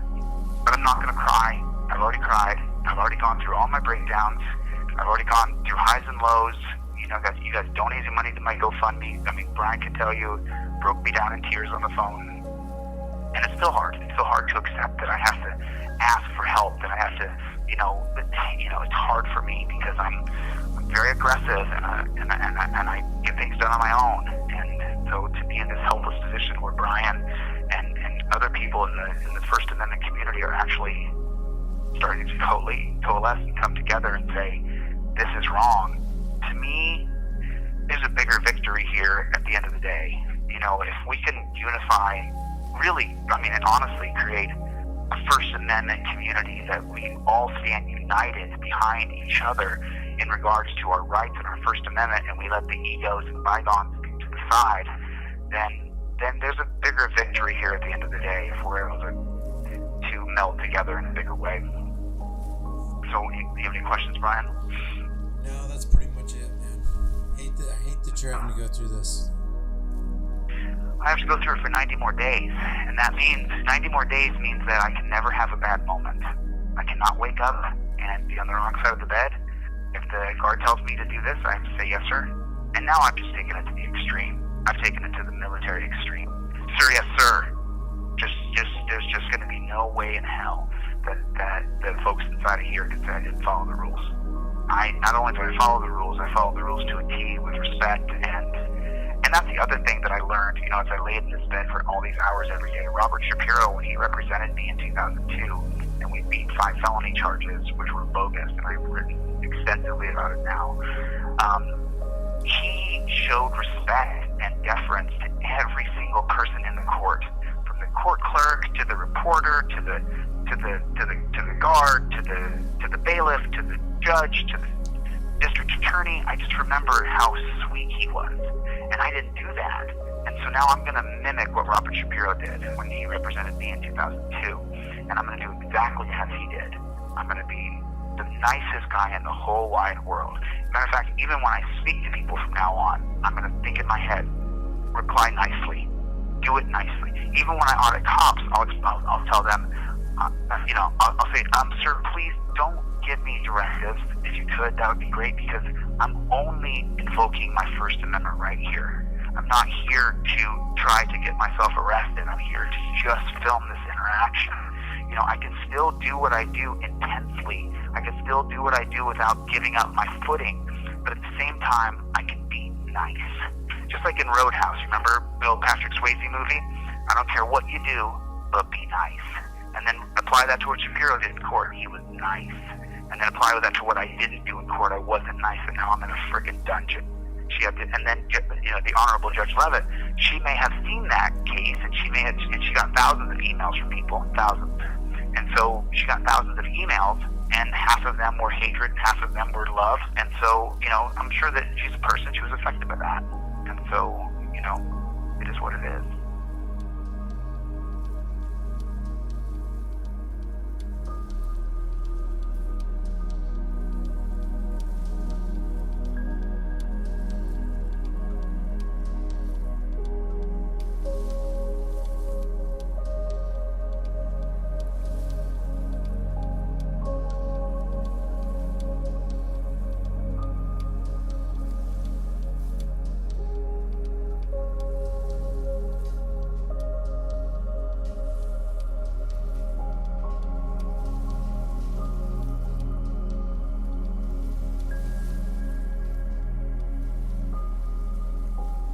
When I talked to my cousin the other day, I said to him, this place is not, make sure that you keep a record of our calls, because this could be my last phone call, because this is a very dangerous place. And he didn't really understand that and his reply was, yeah, I'm glad those people are in there and not out here with me. Those people belong in there. And that was just his perspective. And that's what he really thinks. When the truth is that 75% of these people don't belong in jail. They've done things, but they don't belong in this kind of horrific, barbaric system. And then the real danger comes if I piss off these guards. They can put me in the hole, ruin my mental psyche. That you have to really behave with these guards. You can't have a bad day. You can't wake up and shrug your shoulder or roll your eyes. You can't not follow a direct order from the correctional officer, because if you do disobey, you, my friend, will have a rougher ride than you're already having. And so for the average American who believes that I belong in a dungeon, you just haven't been through it. I don't belong here. I've never hurt anybody. I've never threatened anybody. I've never beat up anybody. I haven't stolen someone's property. I haven't embezzled anybody's money. I've done nothing to belong in this absolute hellhole. So I'll give you a little, so today is April 11th, 2024. My name is Chille DeCastro. I am locked up in the Clark County Detention Center for filming a cop. It's on video. I'm innocent of any kind of obstruction, and I shouldn't be here. But I only have 89 days before the appeal. So you guys can put that down on your calendar. And Brian, let me know if those are the exact amount of days, I believe. but I believe it's 89 days until July 10th. And on July 10th, my appeal will be heard. And I'm trying to go with a mantra that whatever doesn't kill you only makes you stronger. And I am not going to be beat down. I am not going to allow my mental fortitude to be destroyed. I am going to push forward and persevere. I'm continuing to write out my memoirs and to write my book, and I'm continuing to journal everything that I see, hear, and experience, so that people on the outside of these walls can understand exactly what I'm going through and what this system teaches you. And it's not good. It's just not good. So for the people who support me and my friends who love me and my family, I'm okay, and I'm not going to give up. Write it on your calendar, 89 days to go. 89 days to go. And just let the days count down. Every day you look at that calendar, 88 days to go, 87 days to go. And what I'm going to do is I'm going to follow all the rules here. I'm nothing but, I'm respectful to the guard, like I am in the Navy. Sir, yes, sir. Like, that's the way I speak with these guards. I introduce myself. I explain to them what supposed or alleged crime I have committed of filming a cop. And I tell them that I'm no threat to them. I will not hurt them. I'm not going to attack them. And some of them respond nicely, and one of them responded to me, I don't give a why you're in here. I don't care. All I know is that, this is a dangerous place for me, and it's like, he really said this is a dangerous place for him. It's surreal. It's absolutely surreal. And, Brian, I'm sorry that you have to, and I told Brian, you guys, I told Brian, I said, hey, look, you don't got to take my phone calls. You don't got to do this daily report. I will gladly let you off the hook on this, and I'll call my editor, and I'll give him a daily report. Brian said, no, it's all right. But I know this is taxing for him. I know this is taxing for all of you listening to this, that I am locked away in a motherfucking dungeon, and there's nothing that can be done about it. Yesterday, one of my buddies joked, he said, run outside, climb the chain link fence, get out of there. And I said, oh, no. There's not a chain link fence outside. You can just jump over. There's 150,000 guards between me and there's double locking magnetic doors, and then another set of locking doors, and another set of locking doors. And then when they take you out of here to go to any court, they chain you. They chain me. They chain me with a chain around my waist, and they torture cuff my wrists, and then when I go in to see the judge, they put leg shackles on my ankles, as though a misdemeanor offense equals that you are Charlie Manson, you are Hannibal Lecter.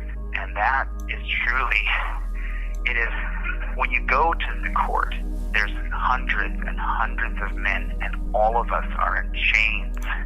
It is the most surreal thing I've ever seen, going into the holding cell waiting to go to court, with at least 50, 80 men in that holding cell in a room that should hold 25 people, and we are all in chains, every single one of us, and a good portion of us have ankle chains on.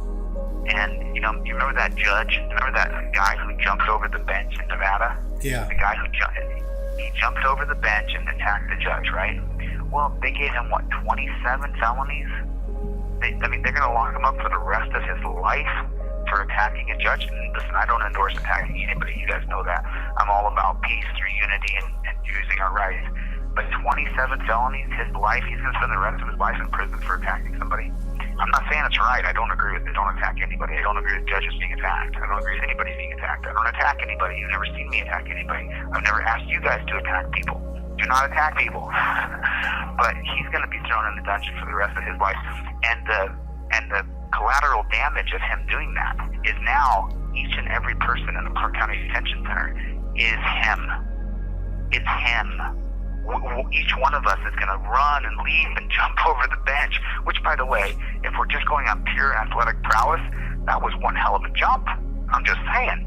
I couldn't jump like that. I'm 49 years old. I would get about 12 inches off the ground and thud right in front of the bench, But it's just so absolutely morbid to believe that, like, that crazy person.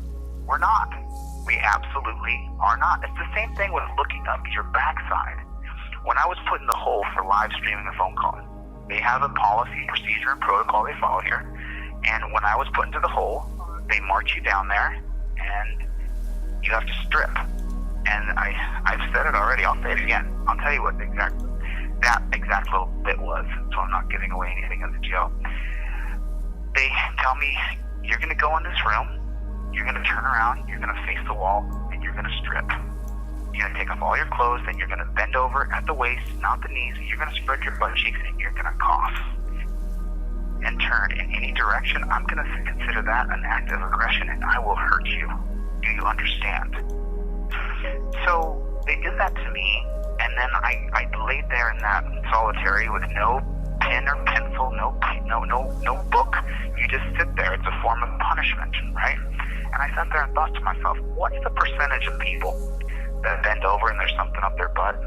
I'm going to bet of the dozens and dozens and dozens or hundreds of people they bring down to the hole every day that it's not even one. I'll bet you they go days, weeks without ever seeing anybody with anything up their butt. I'll bet you they could go months without seeing anybody with something up their butt. And then one guy, one time, puts a balloon of drugs up his butt, and now we all need to have our butts looked up. The laugh is not enjoyment. The laugh is disgusting irony and disgust. It's just so nasty. You really need to look up my ass because I live streamed a phone call with a journalist? You need to look up my ass?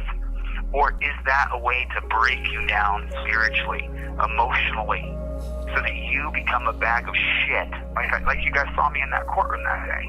I had been in that hole for 5 days.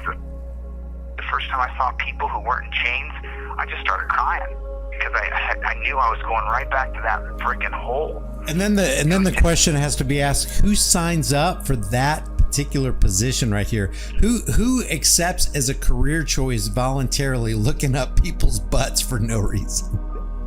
Well, I'm glad you asked that question, Brian, because the time to sit down and talk to the correction officers for as many seconds as they're talking to me, because it's a minute that I get to talk to them, and I've asked, and I said, how did you get into this? And is it because of it?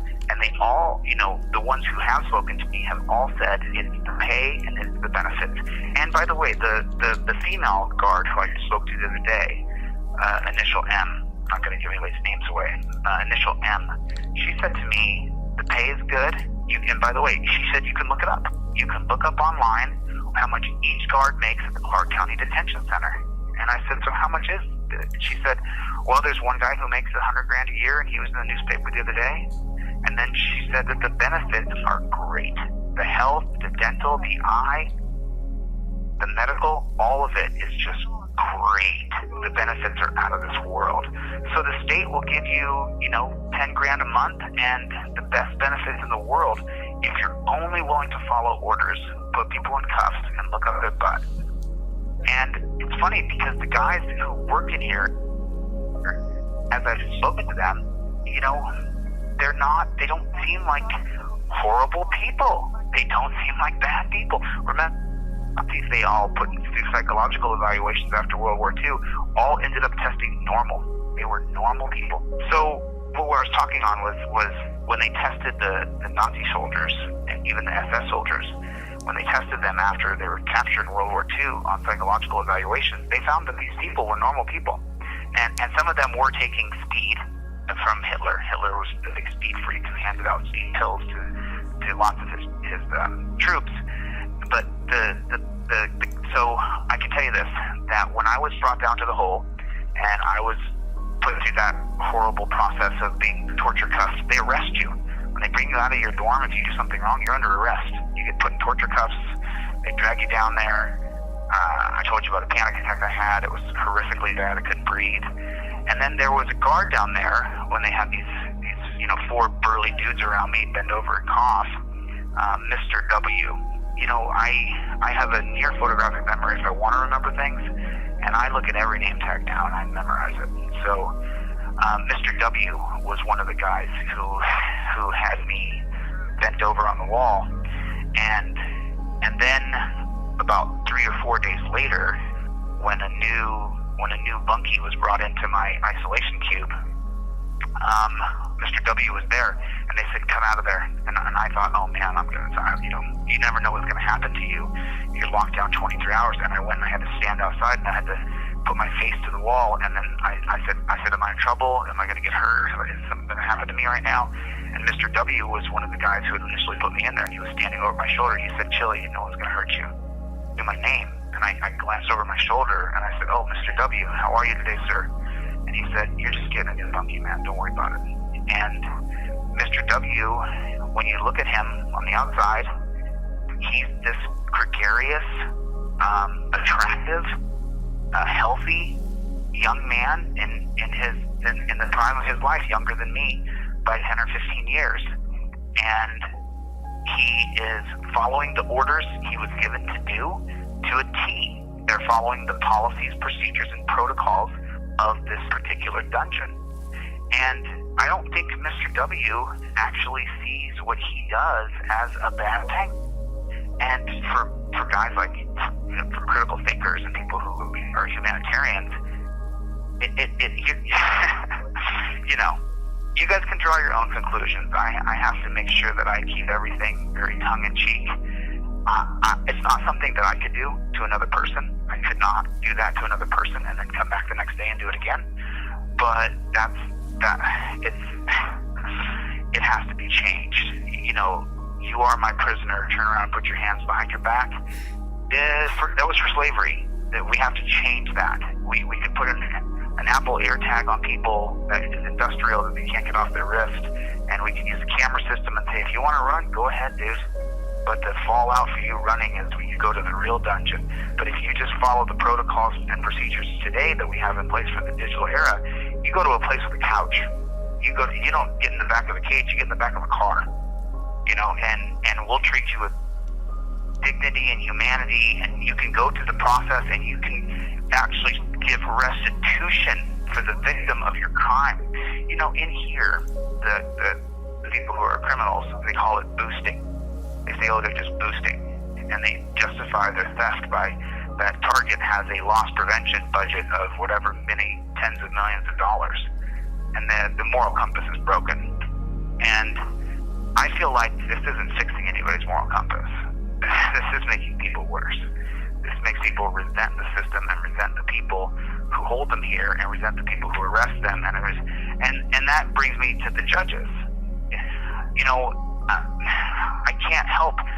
Let me just put it to you in the form of a question so I can continue to show deference to the court. Do you vote for judges? Who's the last judge you voted for? When did you vote for them? Why'd you vote for that judge? Or do the judges have blocks of people who they put together to vote for them to be judge, and then they get elected to be judge? And then the question I have for you are, do these elected judges, you couldn't list 2 judges in your county that you voted for and why you voted for them, but they get themselves elected, and then do the judges then collude together? I can just send a text message to Brian and go, hey, Brian, did you write an article about this guy in Oklahoma? And then he could text me back, I wrote an article, what's your slant on that? Oh, I think the guy's a real piece of shit, Brian. And then Brian writes me back, yeah, Chille, I think that guy in Oklahoma's a real piece of shit. Okay, Brian, thanks for the text. I'm going to write my article. Yeah, I'm going to write my article too. And now 2 journalists who have literally millions and millions of people who listen to us. Now Brian and I have colluded together to say that the guy in Oklahoma is a real piece of shit. So now millions of people have the slant or the perspective that guy in Oklahoma is a piece of shit. So, does that happen with judges? Do they go to each other's barbecues? When there's a bar mitzvah, do they invite the DAs? When all the judges have a judges cocktail party, don't all the DAs and all the top cops want to go to that? Is that a reality? Do you think that's a reality? You mean text messaging? The judges don't text message each other, right? And talk about someone who is going through the injustice industry? They would never do that. That would be unethical. And oh, by the way, who gets those text messages? Do we ever get to see those texts? Can you subpoena or FOIA those text messages and say, hey, I think these 2 judges communicated with each other on text messages and I'd like to read their text messages? Can you get those text messages? Do you think that happens? It's a question. I'm a journalist. I ask questions. How? Why? How come? Those are my 3 favorite questions. So do you think that happens? And do you think that happens to anybody that you know? Do you think that could happen to anybody that you know? Is it a possibility? One judge can text another and say, this guy, this, and this is what happened. What do you think of that? Oh, really? And I'm going to hear that case? Oh, okay. Thanks for telling me that. Yeah. I'll get back to you. You have a nice day now. You don't think that the cops who drop in requests for warrants to judges go to the judges' barbecue parties? You don't think that the cops, how many no-knock raid warrants are denied? How many warrants for searches are denied by the judges to the cops and the DAs? Or is that one big rotten system all the way to the core? I mean, these are just questions. I'm a journalist asking questions. That's all I'm doing here. That's for you to decide. But do you think that happens? 89 days, y'all. 89 days. Write it down on your calendar. Brian can give me the exact days. It could be 90 tomorrow. I don't know. It could be 88. But July 10th, my appeal is going to be heard. And according to Chris Oram, this appeal should be a slam dunk, because I said you're going to have pictures of where I was standing in one frame and pictures where I was standing in another frame, right? Yes. You're going to go over Wilson versus First Judicial Court of Nevada, right? Yes. You're going to go over due notice, that he had to give me due notice to back up 21 feet that he never said, right? Yes. Now I'm going to be meticulous about what you are presenting to the court. And then the question is, I did have a bad day in court. Is the court going to continue to be biased against me? Are they? Because so far, I've been on the record about this, and I don't think I'm being disrespectful to say that I think Ann Zimmerman didn't do me fairly, putting me in jail for a first-time criminal offense. It's the first criminal offense obstructing I've ever had in my life. I haven't performed anything criminal in my life. Is it justified to put me in jail for 6 months? I don't think it's justified. I don't think it's warranted. I don't think it's justice. I think Ann Zimmerman was upset with me because I had a bad day in court. I think that she wanted to punish me for my bad day in court. That's what I think. And I'll continue to say that. I don't think I'm being disrespectful. I think I'm just being honest. So this is my daily report from the Clark County Detention Center in Las Vegas, Nevada. Stick with me, Team DLZ. Stick with me. Don't give up. We don't stop under any circumstances, under any conditions. Pray for me. I'm every day I have real legitimate concern for my safety. And got any questions for me, Brian? I'll try to. It's just hard. Are your hoodies still on sale, and can people still get the trifold and the cop cards? Yeah, listen, my team is still working. I still have the hoodies, I still have the cop cards, I still have the trifolds. Please go by the website and pick up a trifold, a cop card. Everybody should have those cop cards. You guys saw, you have to plead the Fifth Amendment. You absolutely have got to have it, and use the card and use your phone. If you get pulled over, you pull the trifold down from your visor and you use the trifold, you invoke your Fifth Amendment right. You don't say anything. We saw what me talking in court did for me by not using my Fifth Amendment right, just to remain silent, let my lawyer talk, even if he didn't do that great of a job. I believe if I had remained silent, I wouldn't have triggered Ann Zimmerman, and she wouldn't have thrown me in the dungeon. You got to use your trifold. You got to use your cop card. This is the last batch of hoodies for this year. I'm not free. I can't run downtown LA and pick up another batch of hoodies and get them printed. This is the last batch of hoodies. So no matter what size you get it and put it on the wall, because you know why? I may not make it out of here alive. I don't know if I will. Hey, Chille, you know what's interesting? Even your enemies admit that if you didn't act the way you did, then Ann Zimmerman wouldn't have thrown the book at you, which, in my opinion, they're unwittingly admitting that the justice system is completely unjust and you actually went to jail for exercising free speech. Oh, yeah. I'm with you all the way, and look, I don't respect Judge Zimmerman's decision here. I have made a promise to remain respectful and show deference to the court, so I'm just expressing my opinion. I don't think Ann Zimmerman did it right. I think that she did it wrong. And there's no way to hold her accountable. There's nothing I can do other than stating my opinion and my perspective in the media. That's all I can do. I only hope and pray that if you do believe judges text each other and they call each other, I hope and pray that the Honorable Judge Levitt is not communicating with Ann Zimmerman, and I hope that they have not formed any kind of, anything against me. I hope that I can get a fair and impartial appeal, and I think if I do get a fair and impartial appeal, that I will be let out of this jail on July 11th. And that's what I believe, and today is April 11th, so that's 90 days, 89 days. I think it's 89 days, Brian. Let me know the day count, will you, when we talk again? Let me know the exact day count, because I'm gonna do those little, the little stacks of 5. 1, 2, 3, 4, 1 across. 1, 2, 3, 4, 1 across. So I'm gonna do one of those. But make no mistake about it, people. My life is in jeopardy every second of every day. This is not a safe place. This is one of the most dangerous places in the world. You guys can read about it. The Clark County Detention Center is listed as one of the most difficult jails in America. And dangerous.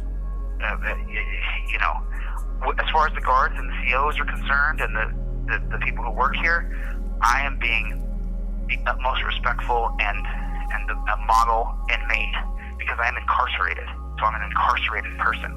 And I've written a long chapter about incarceration versus segregation. And I believe that when I get out of here and I get into leadership in government, I'm going to change incarceration to segregation, is what I'm going to do. And that's my plan, and I'm writing in the books. You guys can read about it yourselves. I wrote in-depth detail about what segregation means versus incarceration. This isn't healthy. I've also got a tooth problem, and I've requested to see a dentist. You guys know I just had oral surgery, and now I'm having a tooth problem, and you can't get dental floss in here. I don't know why you can't get dental floss on the little tiny plastic stick that has that little one inch piece of dental floss strung between two pieces of plastic. I believe that previously you couldn't get dental floss in jail because you had a big string of dental floss, and then people who do bad things would do bad things with a string of dental floss. But the new way they do dental floss is that tiny little half-inch strip on a hard plastic stick. Why can't the jail distribute those? Because without flossing, I haven't flossed in 3.5 weeks. I would really like to floss my teeth. That would be absolutely amazing. I just put in what's called a request or a kite to see a dentist because I'm having a problem in my upper right teeth where I had oral surgery. So I'm going to call my attorney after we hang up here, and I'm going to tell him I need to get some dental floss. I only got about 45 seconds left. I want to say thank you to Brian. Him taking these calls and doing live streams on my channel. I'm in the greatest debt to this man, and to my friends Jay, my friend M, to my friend D, to my friend Jay, my friends who have stepped up for me and are running my business, the trifold and cop card business and hoodie business. Thank you so much. And I'm so grateful to you guys who have helped me, and thank you to Team DLZ. Continue to watch my videos, share my videos, please. I don't want my social media to die. I want to. Thank you for using Securus. Goodbye. Hello world, hello Team DLZ. My name is Chille Castro. I'm an innocent man in the Clark County Detention Center in Las Vegas, Nevada. Today's April 12th, 2024.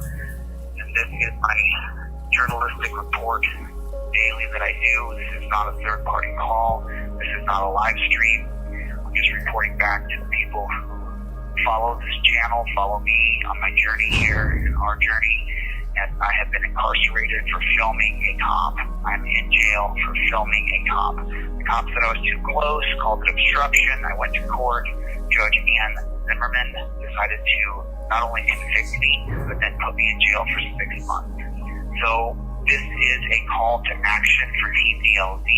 I have now retained Christopher Oram for my next trial. For the second time I was arrested in Las Vegas, and it cost $10,000. So far, I'm at $35,000 just to Christopher Oram, and another $18,000 in other legal bills. So if you guys would please, I'm sorry to ask, but I'm absolutely rendered helpless here in jail.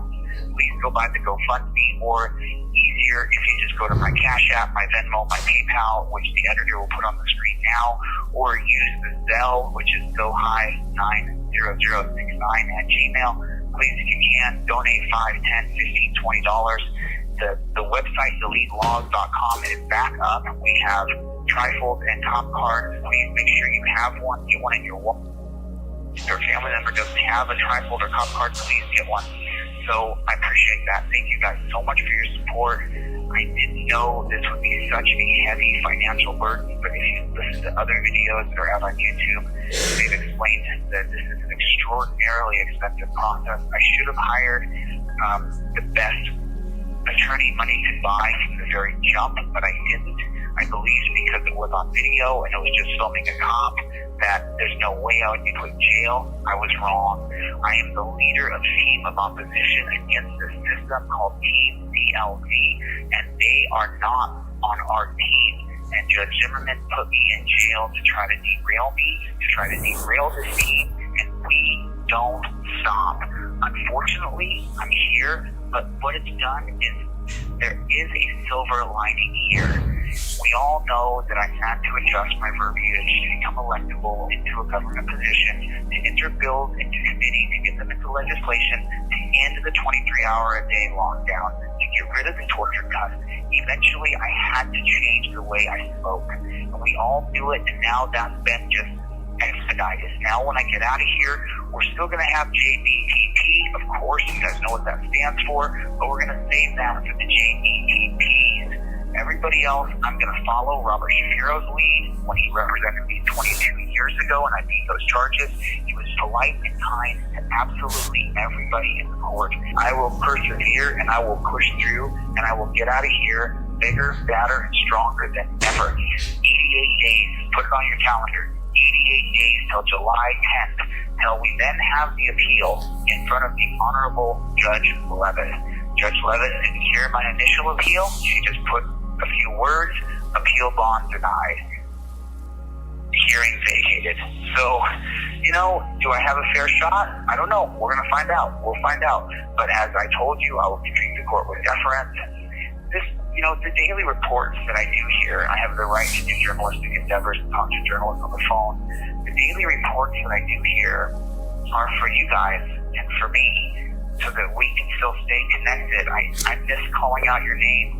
Coke Dog, Alan Hub, Mikey, Greg, Gloria, I miss you. Boyer, I miss you.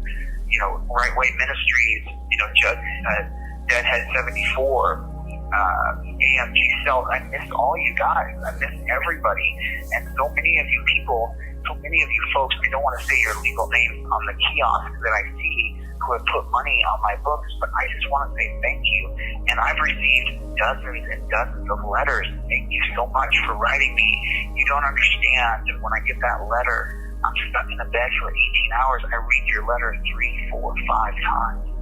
I read it and I read it again and then I read it again, and I realize that I've affected your life so deeply, and that you have become a giant effect on my life, and that means we're still connecting. We're still Team DLZ.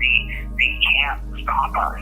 And when I get out of here, I will be even more than I was before I came in, because I will slightly adjust the way I speak, and I will do more to get into government as quickly as I can, because only government can change government, and that's horrible, but that's the way it is. We need to change the state constitution to strip the power from the judges. We need to make everybody held accountable to the rule of law.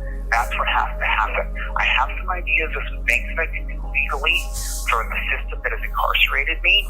I'm not going to say them right now, but there are legal actions I can take. Remember, I sit in a bed for 18, 19 hours a day. Literally, it's not even a bed, it's a metal sheet. But I sit there all day long, and I just think. And I do, and I have found some legal actions I can take for this wrongful incarceration. It's not going to be exactly for the wrongful incarceration. It's for some other things that have happened through the process that I'm not going to say anything else. That's as far as I'm going to go on that.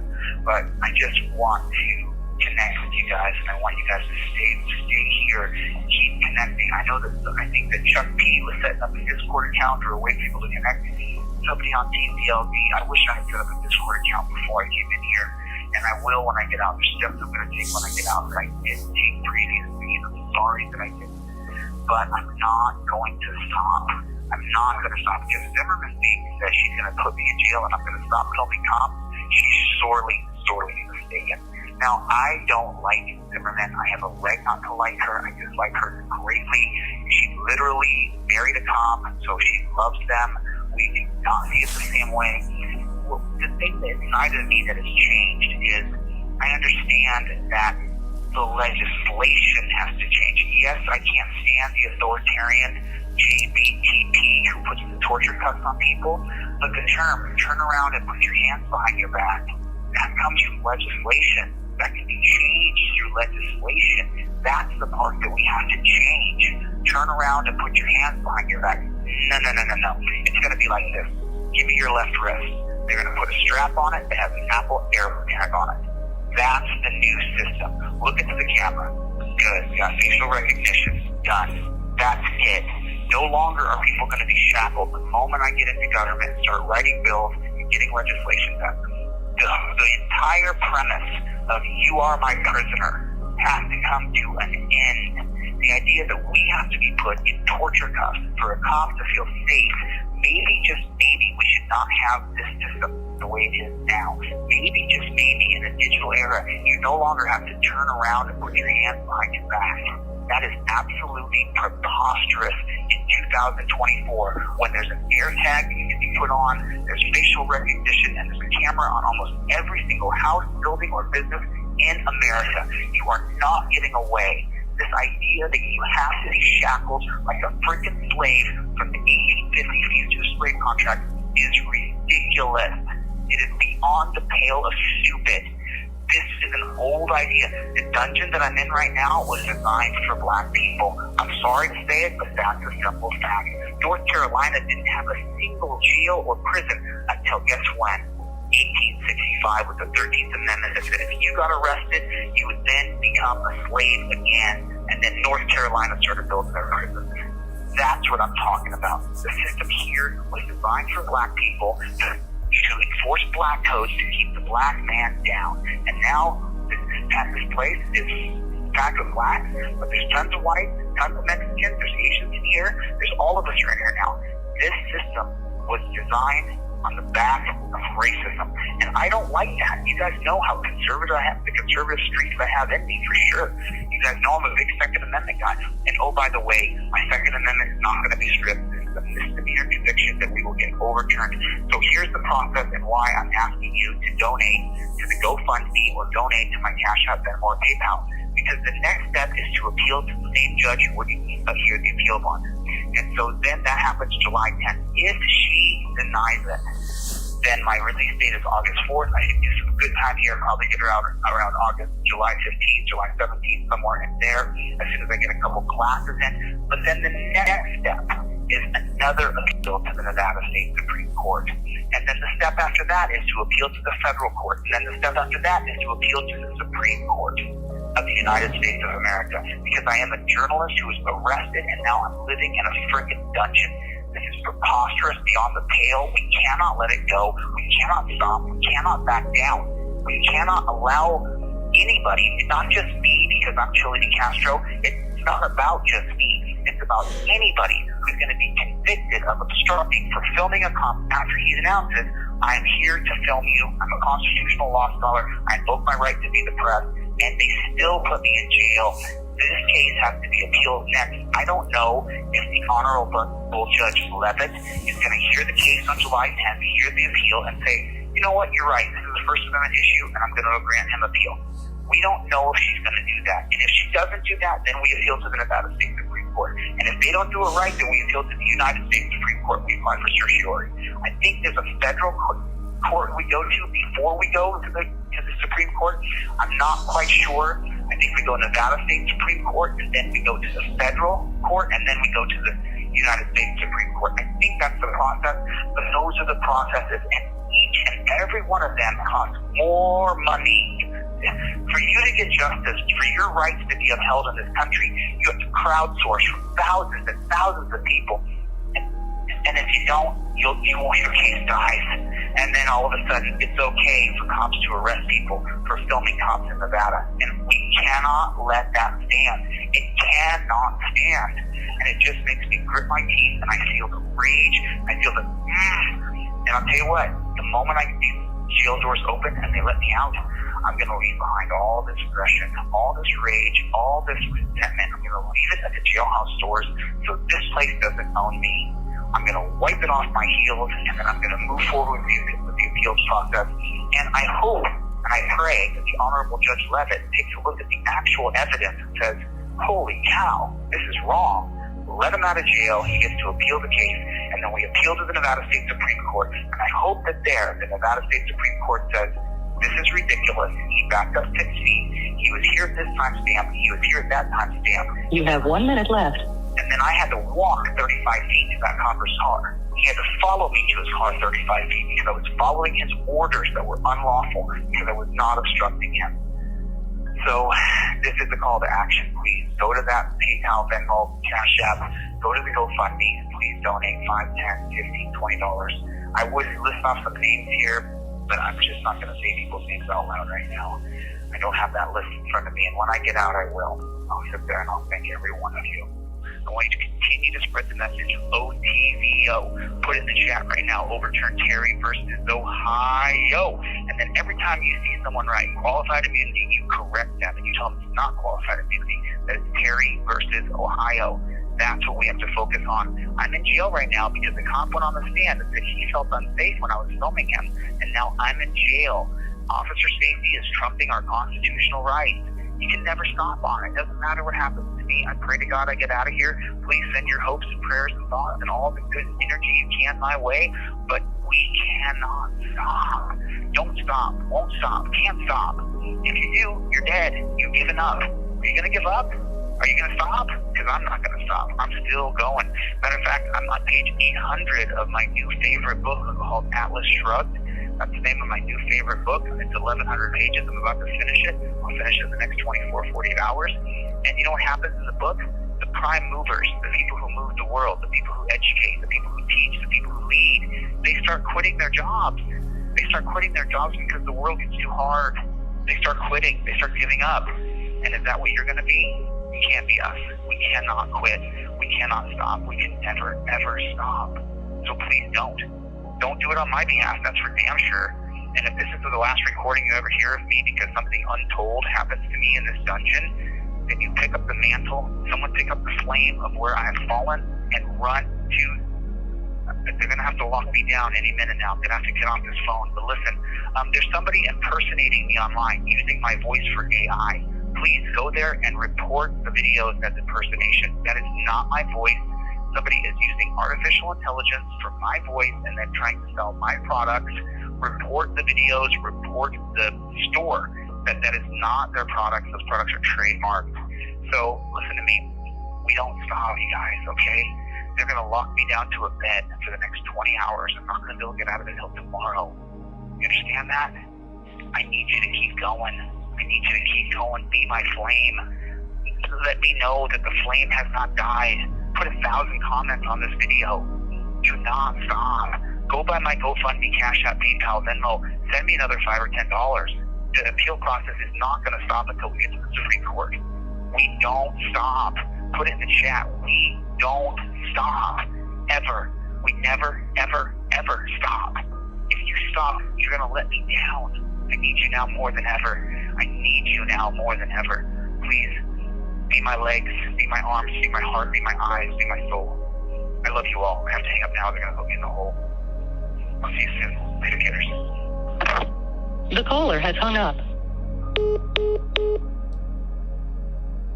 Hello, everybody. This is Chille Castro calling from the Clark County Detention Center in Las Vegas, Nevada. I'm an innocent man who has been locked up for filming a cop in the streets.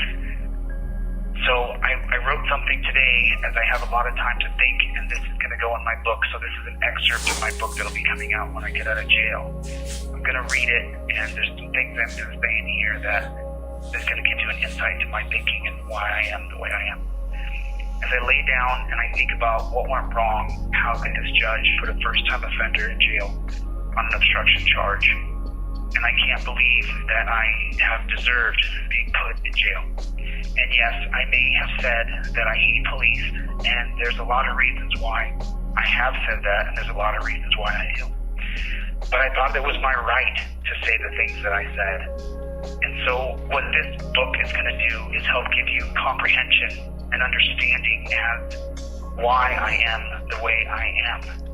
And so I want to put it into a perspective for you that you can understand. So Let me say, for example, that you were going to get a job. Would you take a job where you take people as prisoner, where you put them in torture cuffs and take them to a cage? Who does that? An outright PIG. Now, I'm going to change my verbiage probably because I must. But I'm not done yet building the comprehension of understanding myself for you to understand me. The goal of this book is so that you will always be able to say, I know why he called them PIGs. So I will change my verbiage. I have no choice to become electable. But because they sign up to do to us, to the public, only for themselves and completely for themselves. To me, the American cop is the most selfish and greedy person on earth, and I can prove it to you. If you had a job at a popular pizza place, and this pizza place sells pizzas by the slice, and the front door that you worked at had a little turnstile, and every time someone came in, the turnstile would turn around and whack them in the hip or smack them in the back. It just didn't work. You know the 3 little bars like in a subway where you walk through and it flips around? That thing. And so now imagine this.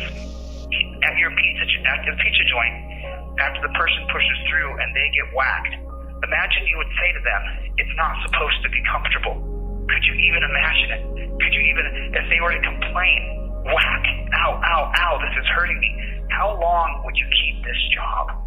But yet you continue to hear it day after day, time after time, as people get hurt by police with the torture cuffs, them saying, ow, ow, ow.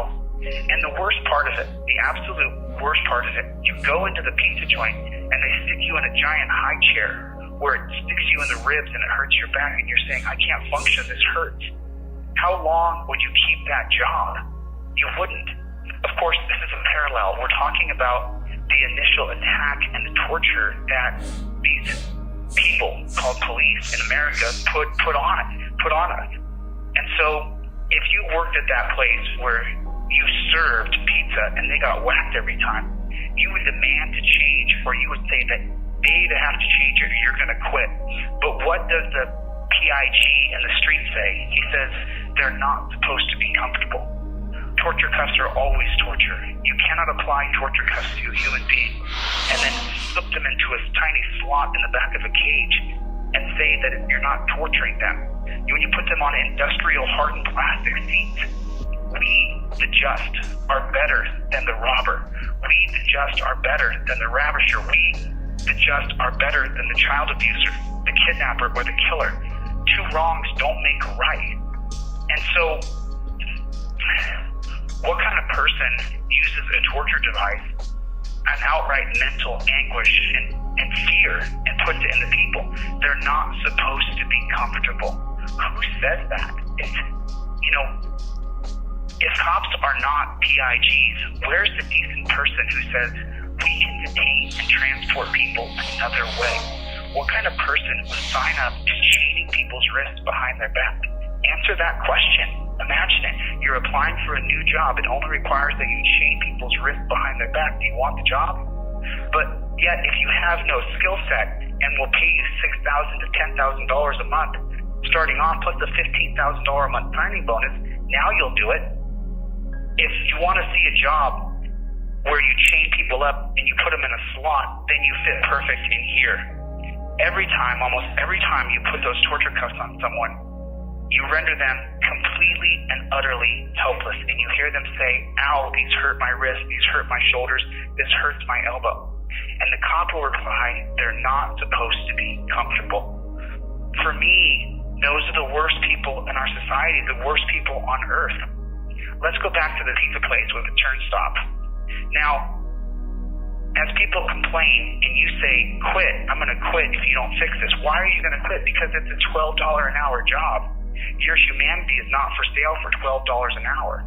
And what would you say to people who were being hurt by the turnstile or the high chair? You'd call in a fixer, a maintenance man. You'd close the turnstile and say, come around another way. What would you not do? You would say, well, if you want pizza, you're going to have to get hurt. Now, the cops say it's not supposed to be comfortable. But what if we decide to pay you $40 an hour and then told you that you're above these people, that you're better than these people? And you're not just doing a job, you're doing a service. And now we're going to give you a military ranking that you never earned. See, there's a guy above you and there's a guy below you, and now you're a part of this bigger thing. You couldn't find a job with a dental plan and a vision plan. You couldn't find a job with an eye plan before. And the plan will cover every single person in your household, including your mom or your mother-in-law, as long as she lives in your house. What do you care if someone gets whacked or puts in the backseat of a car? You don't care. It doesn't affect you at all. You're important. You never get this kind of prestige and respect in your life. You used to drive a forklift. You used to work at Pet Boys, changing oil in a pit. You used to be a truck driver, alone for days and even weeks. Now other men salute you. You've got tons of buddies, and the money and the benefits are unbelievable. Look at your uniform. Look how important you are. Let's be honest. You're still the dork from the 4th row in history class. You're still with a town bully or the town drunk. You still and always will be pathetic because you took a job where you torture and hurt people. You would never get to associate or hang out with the cool kids unless you are arresting them. And you've taken the bribe and the benefit and the racket. It's all about you. And then you say they're not supposed to be comfortable because you learned it from another dork who happens to be 60. And they're teaching young dorks like you to be insensitive, cruel, and inhumane. For who? For themselves. That guy is not a cop for you to serve his community. If any of you cops wanted to actually serve any community, there would be an outright rebellion and a mutiny about the torture cuffs. You cannot serve a community by serving them torture and fear every second of every single day, and then say it's in the name of your safety. Sorry, it just doesn't compute. Say it out loud. They're not supposed to be safe as you snort. These torture cuffs are for officer safety, but you're not an officer. Officer means duty, honor, respect, civility, service. Those are the 5 words I think of off the top of my head. And when you think of the word officer, the duty to treat other human beings with compassion and dignity, honor the others that you would want to be handled and how you would want to be treated. Humanity is respect. Civility is to treat people with the same civility that you would want for yourself and for your brother. And service is the needs of other people and the needs of the community. And here's what John Galt says in the book Atlas Shrugged. Man cannot survive except for by knowledge and reason. It's its only means to gain it. All thinking is a process of identification and integration. Reality, that which exists. The most depraved you can now utter is when you ask, whose reason? The answer is your reason. Your mind is your only judge of truth. Man's reason is his moral faculty. A process of constant change is the answer to the question. In the beginning, the question is this right or wrong? A rational moral process must take shape. Devotion to truth is the hallmark of morality. There is no greater, nobler, more heroic form of devotion than the act of a man who assumes the responsibility of thinking. Directly from Atlas Shrugged. You who have signed up to be the enforcer, to be the cop, have lost morality because you've decided to turn off your mind and to stop thinking. All critical thought has left your vessel, and it's been replaced by your selfish, self-centered looting and robbing. The people who pay your paychecks and all your benefits. You have lost yourself, and you are the robber of humanity. You will say that you are just following orders. It's the system, a system of weak, impotent men who have sold their souls to the state because you are not a man of ability and knowledge. You are not a producer. You have no product. You are the tyranny. You are the parasite that works deep within the meat of the pig. And here is why you are what you are. This comes directly from the book. That's what you call your soul or your spirit is your consciousness. And that what you call free will is the mind to think or not to think. Thinking is man's only basic virtue from which all others are processed. The act of blanking out, the willful suspension of one's conscience, the refusal to think, not blindness, the refusal to see, not ignorance, but the refusal to know. It is the act of unfocusing your mind and inducing an inner fog to escape the responsibility of judgment. On the unstated premise that a thing will not exist if only you refuse to identify it. Now, what does that mean? The cop on the street will say they're not supposed to be comfortable. You have abdicated all responsibility. You have turned off your mind, your humanity, and your morality. And not only torture another person, you have created and repeat catchphrases and mantras to absolve yourself of responsibility for your putrid behavior. With every generation, there are new, bright young humans who can and do see the world in new ways. Yet you chose to turn off your mind and simply say, I'm only doing as I'm told. And you accept the ways of despotism and slave chains, via quips and jargons. You, the young, the new, are supposed to be brave, but yet you accept the status quo. You have 1 minute left. The torturous abuse you do to nonviolent persons who you do not care about and will never be a threat makes you a thug. You youngsters do not put your courage up and think to challenge the evil system which you joined for your own personal gain. You fear the loss and the gain of what you never earned and are not entitled to receive because you created nothing. You produced nothing, you earned nothing, but the quiet and open hatred that you receive from a daunted public, you are the worst of all persons America can get, and a lot of us openly despise you. And I call what I see exactly what I see. I call you dirty, I call you selfish, and I have called you a pig. Even though my words will change, that doesn't mean that my thoughts have changed.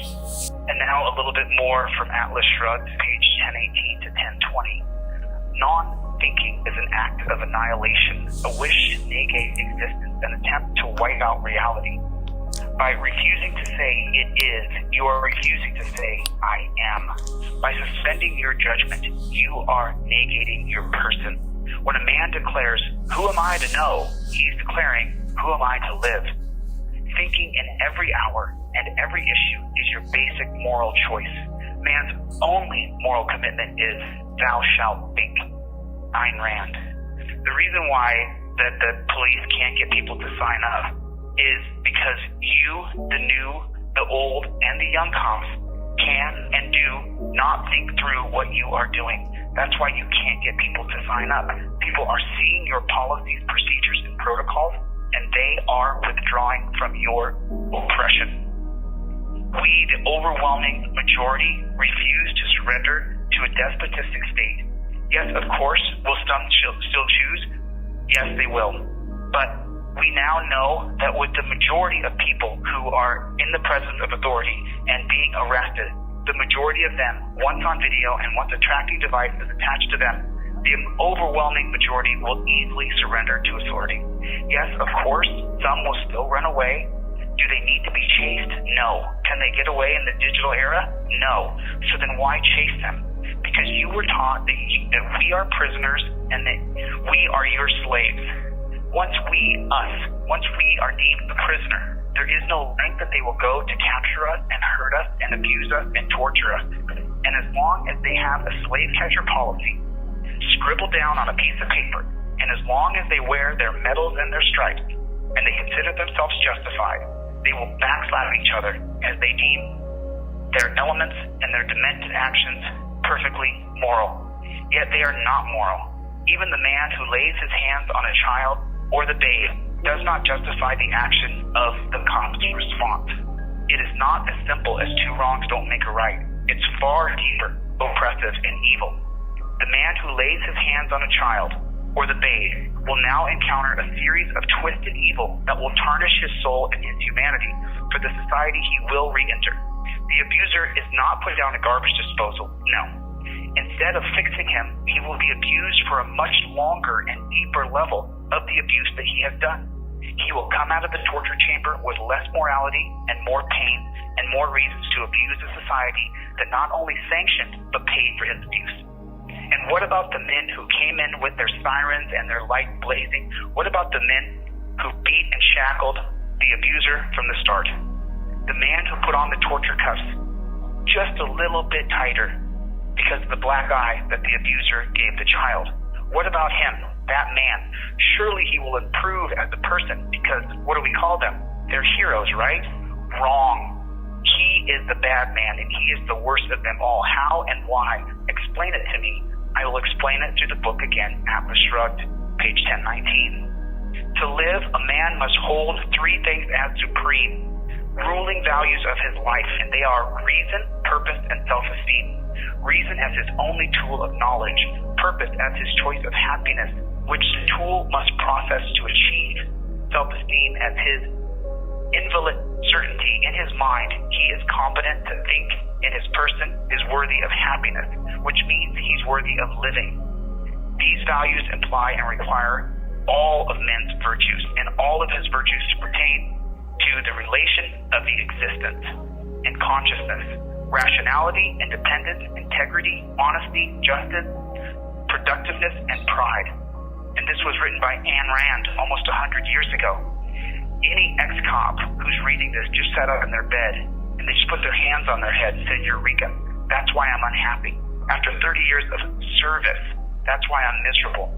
That's why you're miserable, exactly. Abusing the abuser did not build your character, create or feed your virtue. There's no productiveness in abusing another person, no matter what they have done.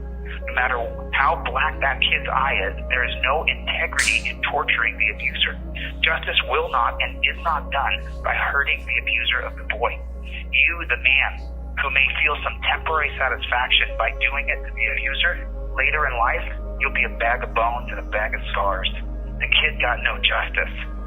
What does the kid want as far as justice? Fix the abuser. Not for you or for me, for the observer, for the kid.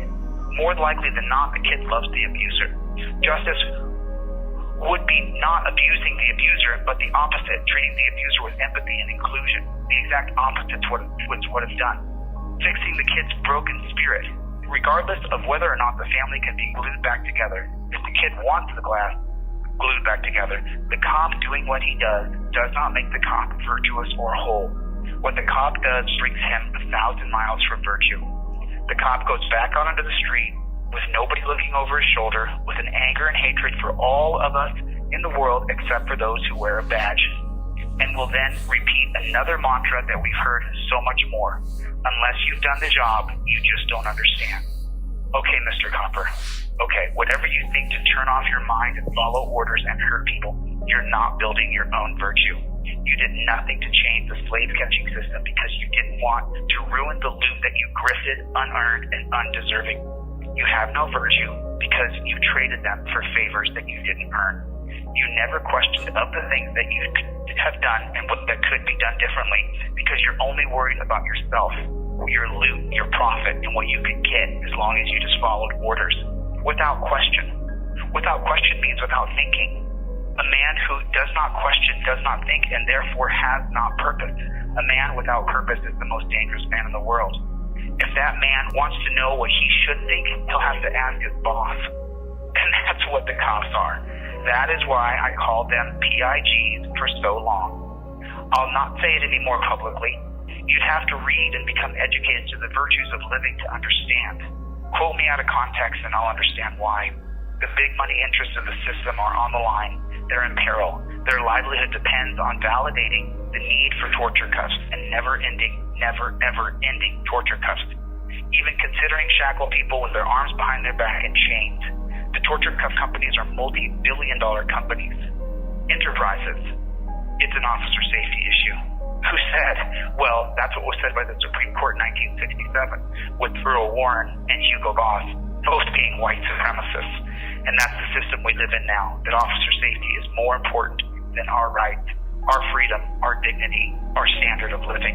Could we change the torture cuffs? Absolutely. Could we go to a facial recognition system and an air tag that tracks people? Absolutely. But that would mean changing the multi-billion-dollar torture cuff system. There is no other way, they'll tell you. People have to be shackled like a slave from 1860. They're doing it around the world, don't you know? We can never change it. It's for officer safety. When Ann Zimmerman lashed out for me from behind the bench, she said, "You called the bailiff a pig," and then she put me in jail for 6 months. But I thought I was allowed to say whatever I wanted. I thought America had a First Amendment right to speech. I'll not say it anymore. I'll change the way I speak, only to become more electable. That doesn't mean that I've changed my thoughts. And that's just what I wrote so far. there's a little more, but let me get into some other things here. Hello, Team DLZ. Today is April 17th, 2024. I've now been in the dungeon for 1 month. My name is Chille DeCastro. I'm a journalist who's been wrongfully imprisoned in the Clark County Detention Center by what no one could see other than a biased judge, Ann Zimmerman, and a cop who lied on the stand. The video evidence is 100% clear. I am an innocent man who's living inside of a dungeon.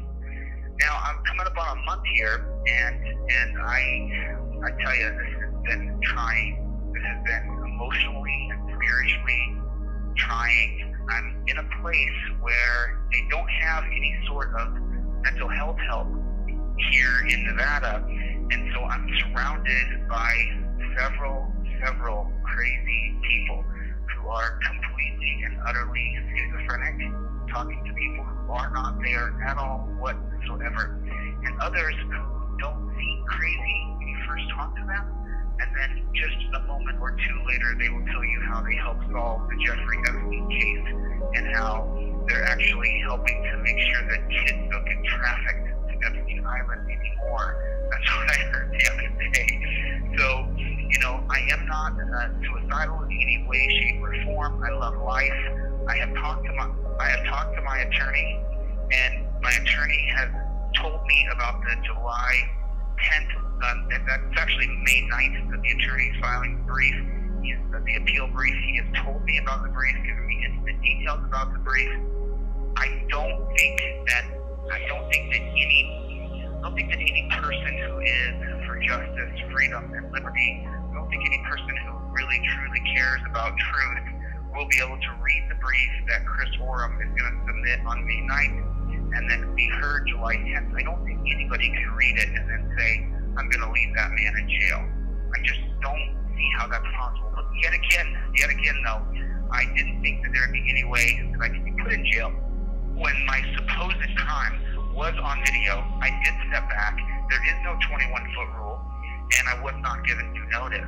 So I didn't think that it was possible. I really didn't. But we are living in a tyrannical system. This is not a rule of law system. This is a tyrannical system that is based on officer safety, the first tenet of Terry versus Ohio from 1968. That's why I rally against it so much. So I'm okay. I have finished the book Atlas Shrugged. Atlas Shrugged, I've read numerous books in my life, and now Atlas Shrugged is by far my favorite book of all time. I've never read anything quite like it before. If you really want to challenge yourself, it's 1,170 pages. I highly recommend you read the book. Of course, I read it in just a couple weeks because I'm stuck inside of a dungeon where they literally keep you in your bed all day. I'm getting soft like the Pillsbury Doughboy. I look down at my little belly and I got a little soft little tummy because, as you know, there's not a gym here. There's an outside place where you can go do some push-ups and do some pull-ups, but how much do you want to shower? How much time do you want to spend in the same clothes that you wear for at least a week? How many underpants do you want to wash out with soap? Not any soap, a piece of bar soap. When you use the bar soap, as soon as you rinse it, it dissipates immediately. So this is the epitome of what must be changed. This is the epitome of a dungeon system. It is so preposterous. It is so ridiculous. The way we are treated is as though we are children. It is not an educational system created to make you better. It is an absolute, total, ridiculous nightmare. And then every single day, every single shift, a new guard comes on every 12 hours. And some of those guys, not so bad. They just are going through the motions of what they're told to do. Some of them are pretty special. They're pretty special.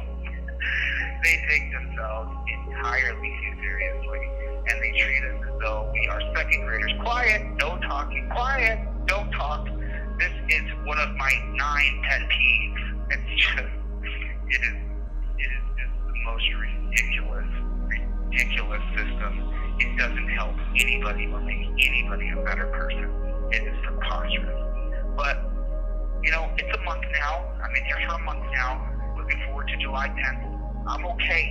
You know, I'm all right. You know, make sure you keep it going. OTVO, Overturn Terry versus Ohio.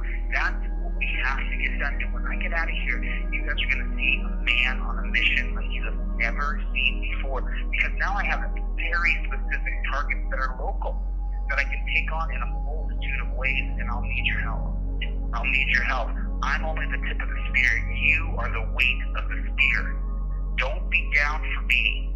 Don't cry for me. Keep your chin up. Be strong. We get through this together. We don't stop. I'm not giving up by any means. And you know what? Now that I've got a full perspective of the trial, the sham tyrannical by Ann Zimmerman, look, you know, you have to show decorum in court, but she didn't show decorum. She started off by searching me, which is completely out of bounds. She was so far out of line, the things she did, and that searching of me triggered me. Then I called the bailiff a pig, and that was the entire temperament of that sham trial, where the cop lied on the stand. Listen, we don't stop. I'm not going to stop. And listen, all I can do with Zimmerman is put a media campaign on her to let people know that she's unjust and unfair, and she's not fit for the bench. You don't put someone in jail who has no criminal record on a first-time offense. She is honestly, you know, I'm going to withhold too much commentary because according to a couple of my sources, they can listen to my recorded phone calls. The judge can listen to my recorded phone calls. She can listen to them in case I might be threatening her. Aw, are you kidding me? And where in my history, in the entire history of my life, has there been a 911 call saying, oh my God, this guy's threatening me? Never happened. Where is the hospital report of somebody I've heard? It never happened. Show me a criminal record where I've done something criminal. It doesn't exist. So I'm upset with this whole process, but I'm looking forward to July 10th. What are we, 84 days away? 83 days away from July 10th? We're not going to stop. You guys keep going. Don't stop. Help me and share the videos that the editor's cutting. Those trifold videos that are coming out, share them with your friends. Make sure they get a trifold in your car. As I write my memoirs here, I reiterate again to you, and I reiterate to myself as I write my memoirs, please, the Fifth Amendment, don't get stuck in a back and forth with some JVTP whose goal is to arrest you, impound your car, take you to the dungeon, and steal your money. That has not changed one single bit. What is their goal? Pull you over, arrest you, impound your car, and steal your money. And along the way, you're going to be put in torture cuffs. Which, now that I've been in here and I've been writing, that is going to become a primary focus. I'm going to start taking local steps to get rid of torture cuffs. The idea that you have to turn around and put your arms behind your back and be chained like you are an 1860 runaway slave has got to be changed. That is the lowest hanging fruit. We now have cameras, we now have air tags. We no longer need to shackle your wrists behind your back like you are a slave and owned property. That's ridiculous. The moment your boss sees you, the moment your employer, your employees see you, the moment your family sees you, the moment another copper sees you with your arms chained behind your back, you turn into something different in everybody's mind. And that has got to change. We can't put up with it. We can't tolerate it. We have to band together to get rid of these torture cuffs. And they're billions of dollars. It's a billion-dollar corporation. Someone told me today this is Weston Goldman. I'm not sure. I'd like to see you guys compile a list of the number one manufacturing torture cuff company. Who's the number two manufacturing torture cuff company? That's who's going to write the bad press about me. That's who's going to stop me as I run for governor. That's who's going to stop me. That's who's going to try to stop me, because they can't stop me, because we don't stop under any circumstances, under any conditions. We don't stop. I love you guys.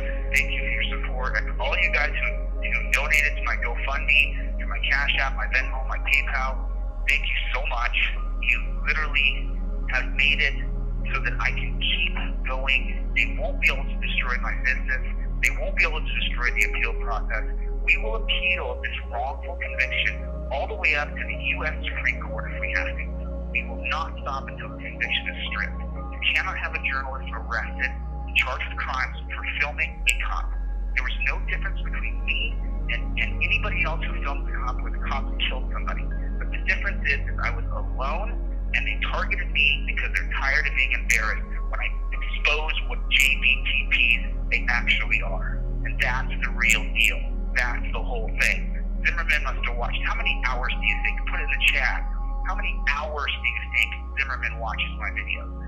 I'm going to say she watches dozens of hours of my videos. She's addicted. You have 1 minute left. She's absolutely addicted because she can't stop herself. She wants to see what she hates the most. She can't wait to look into my eyes on my videos and say, I put him in jail.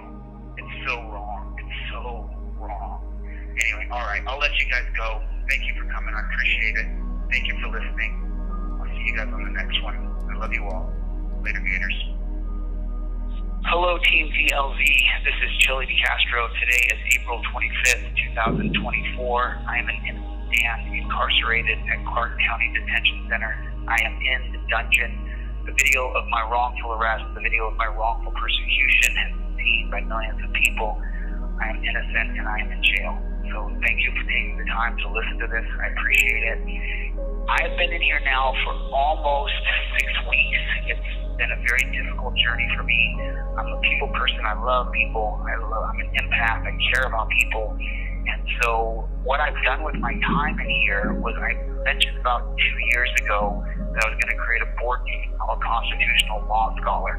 Well, guess what?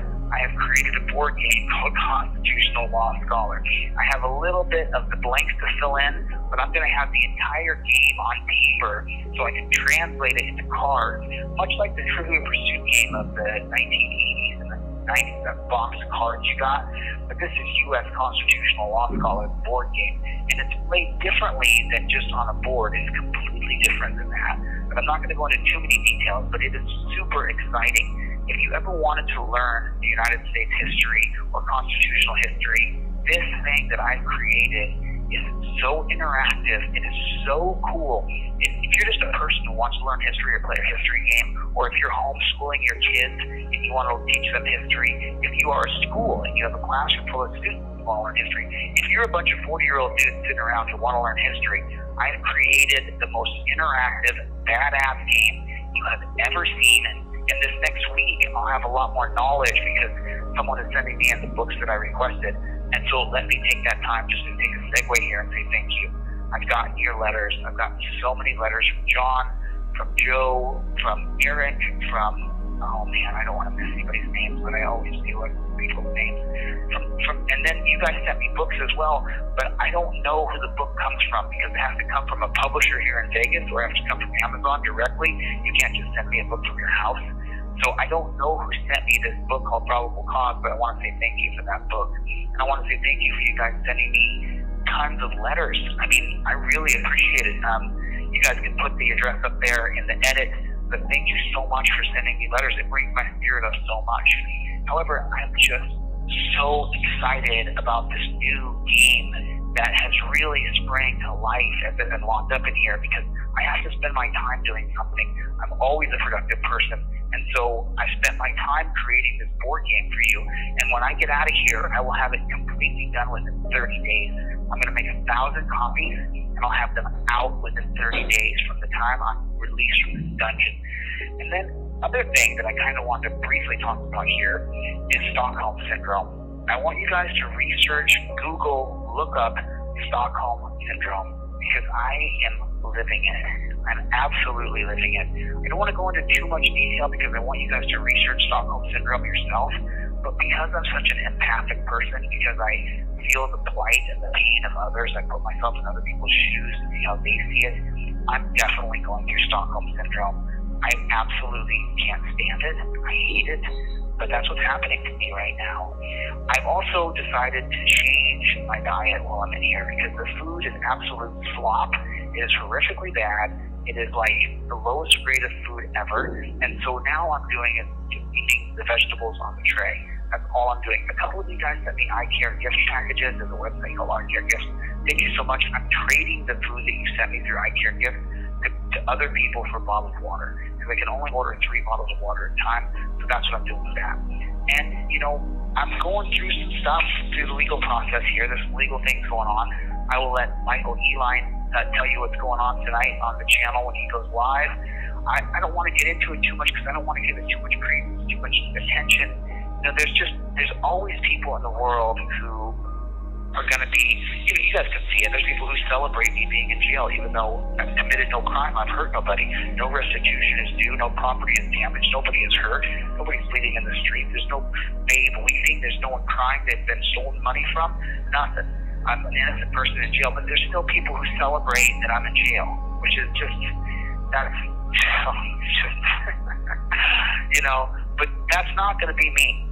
I'm not that kind of person. I'm not going to stop being a loving, caring, giving person.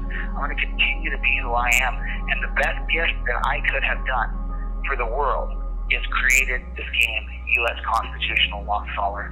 When I go away and I'm on a graveyard somewhere and there's a headstone, they'll say, this man created U.S. Constitutional Law Scholar in the game. Because I think this is going to be one of my greatest contributions to society that I've ever done. Because it is the most interactive, fun way to learn history that you'll ever see in your entire life.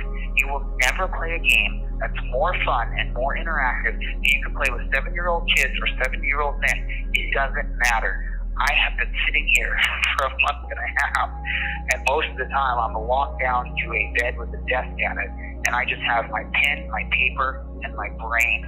And I'm fortunate that I have a near photographic memory because I memorized so many cases and so much of history and amendments and states and all these things, and I've been able to put it together in the most incredible way you've ever seen.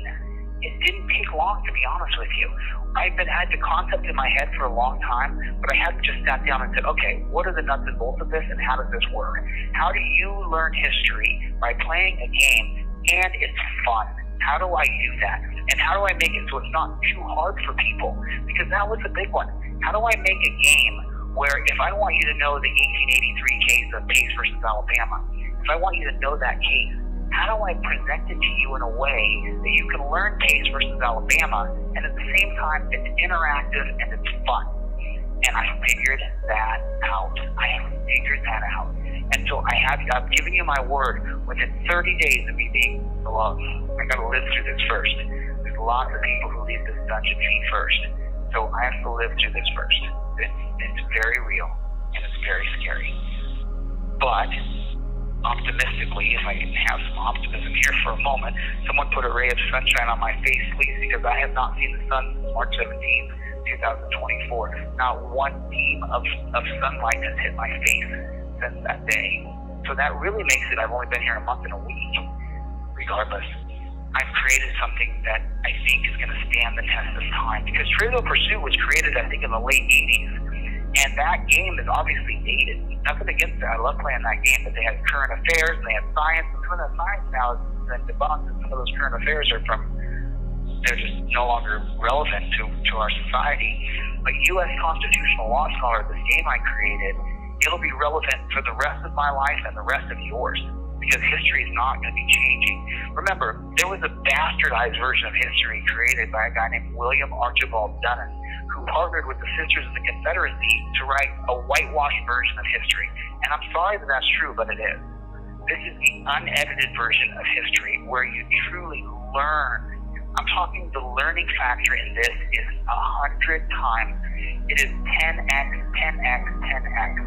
And to me, I feel like I've been able to take advantage of this horrific process I'm being put through, and I've been able to take my time and my brain and my ability and my knowledge and create a product that you guys will be able to have and play with. And I'm super stoked about it, you know? Look, obviously there's nonsense going on in the world. There's things I have to deal with legally that I shouldn't have to deal with, but I have to deal with them. And so I think we're creating another GoFundMe because I have to deal with this, and it's real.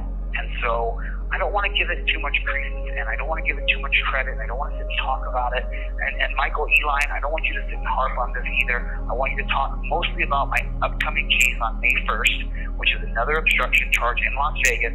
Focus just on that, Mr. Eline. And let me say thank you to Michael Eline. He came and saw me again yesterday.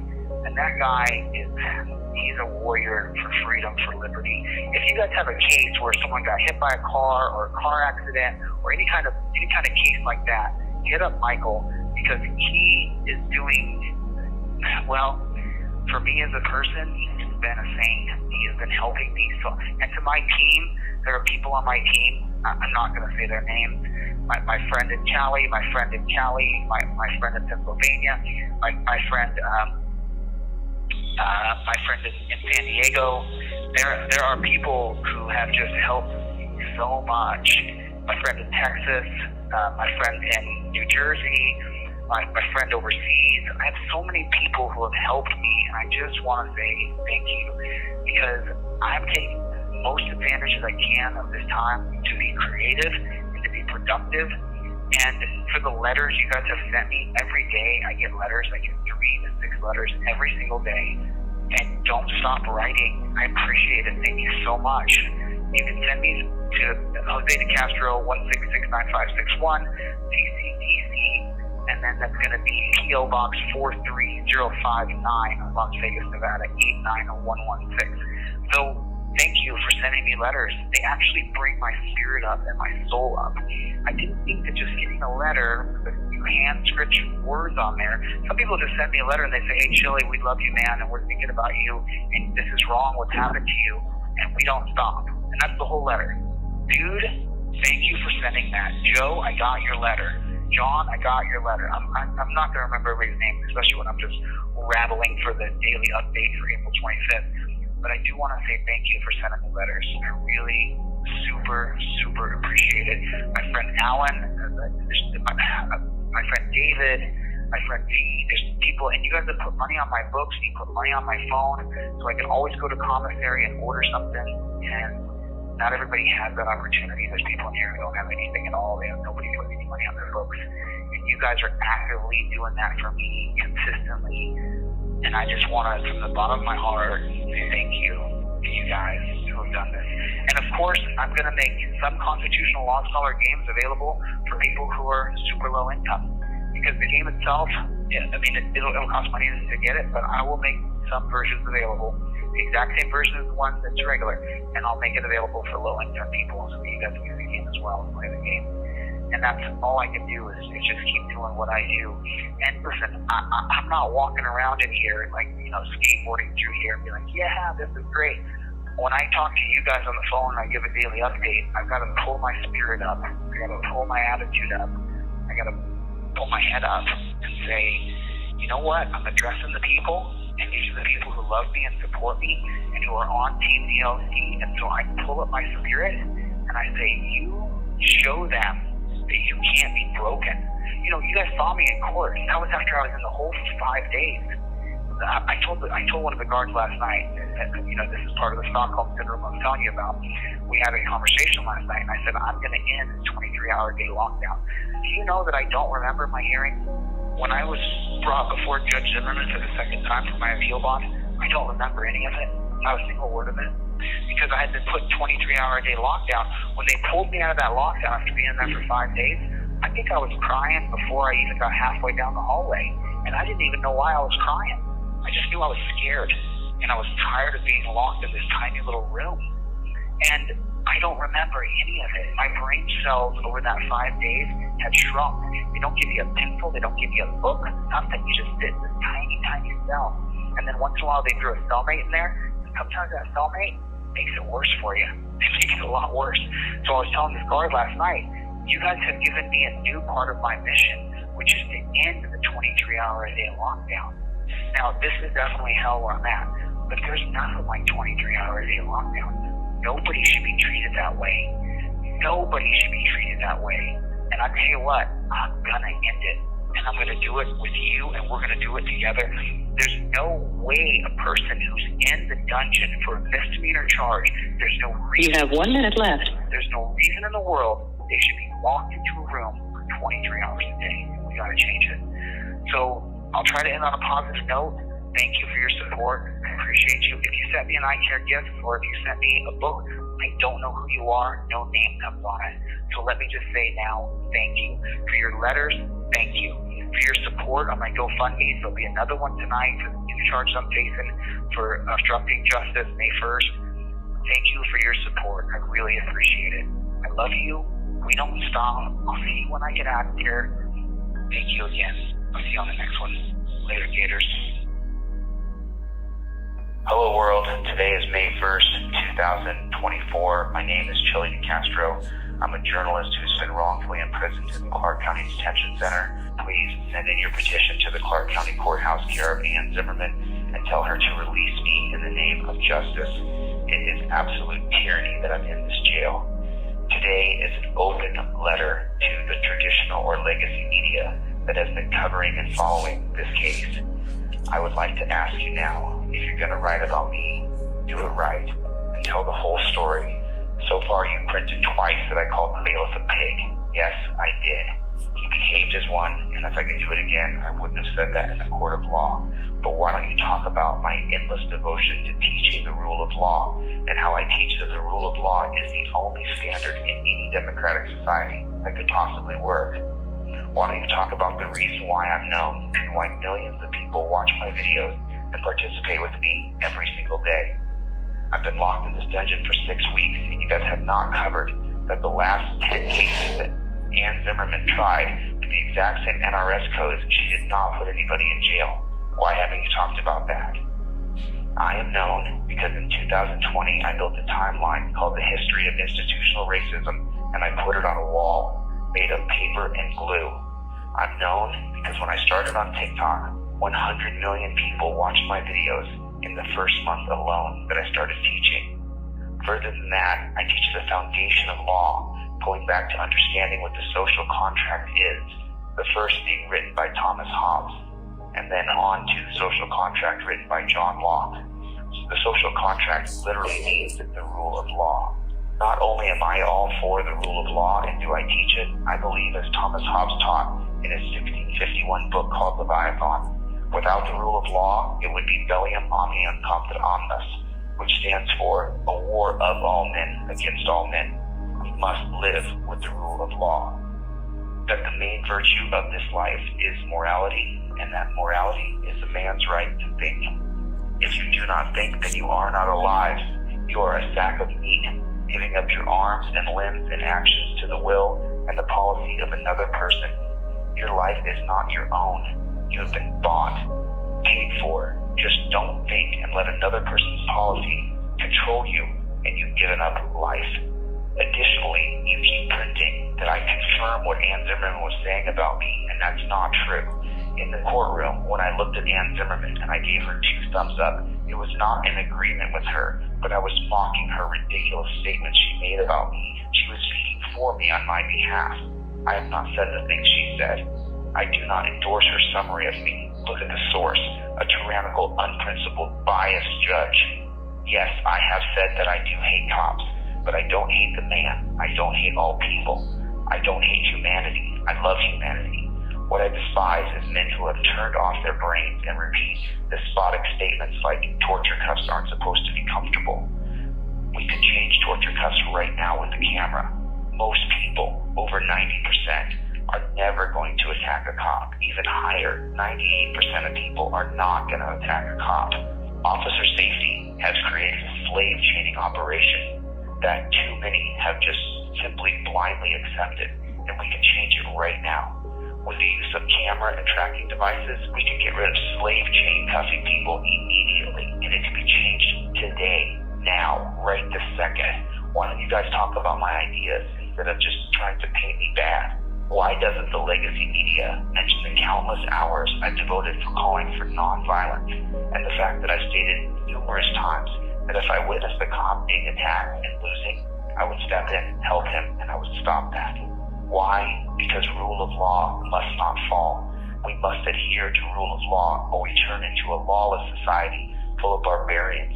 However, we must uphold the rule of law even if these people who call themselves law enforcers are cold, callous, and inhumane. We must end the phrase, turn around and put your hands behind your back. We must end chaining people up and use chains for only people who are criminally insane. Let me explain something to you. The reason why millions of people watch my channel and learn from me, and the reason why I say I hate bad cops, is because of this system, this awful, horrible system of turn around and put your hands behind your back. That people agree with me. If you've never been put in torture cuffs, and I mean putting them hard, then you don't understand. The torture cuff companies are multi-billion-dollar corporations with a stranglehold on our police, on our politicians, and on our way of life. Here's how it works. They pay for the politician's campaign, and then the politician puts in the bill that the torture cuff company works, and then the torture cuff company funds ex-cops to become legislators and put more bills into committee that eventually become law that put officer safety over our rights. This is the entire reason why my channel is based on OTVO, Overturn Terry versus Ohio. And this is the reason why I openly say that I despise most cops. They are bought men, they are looters, and they are robbers.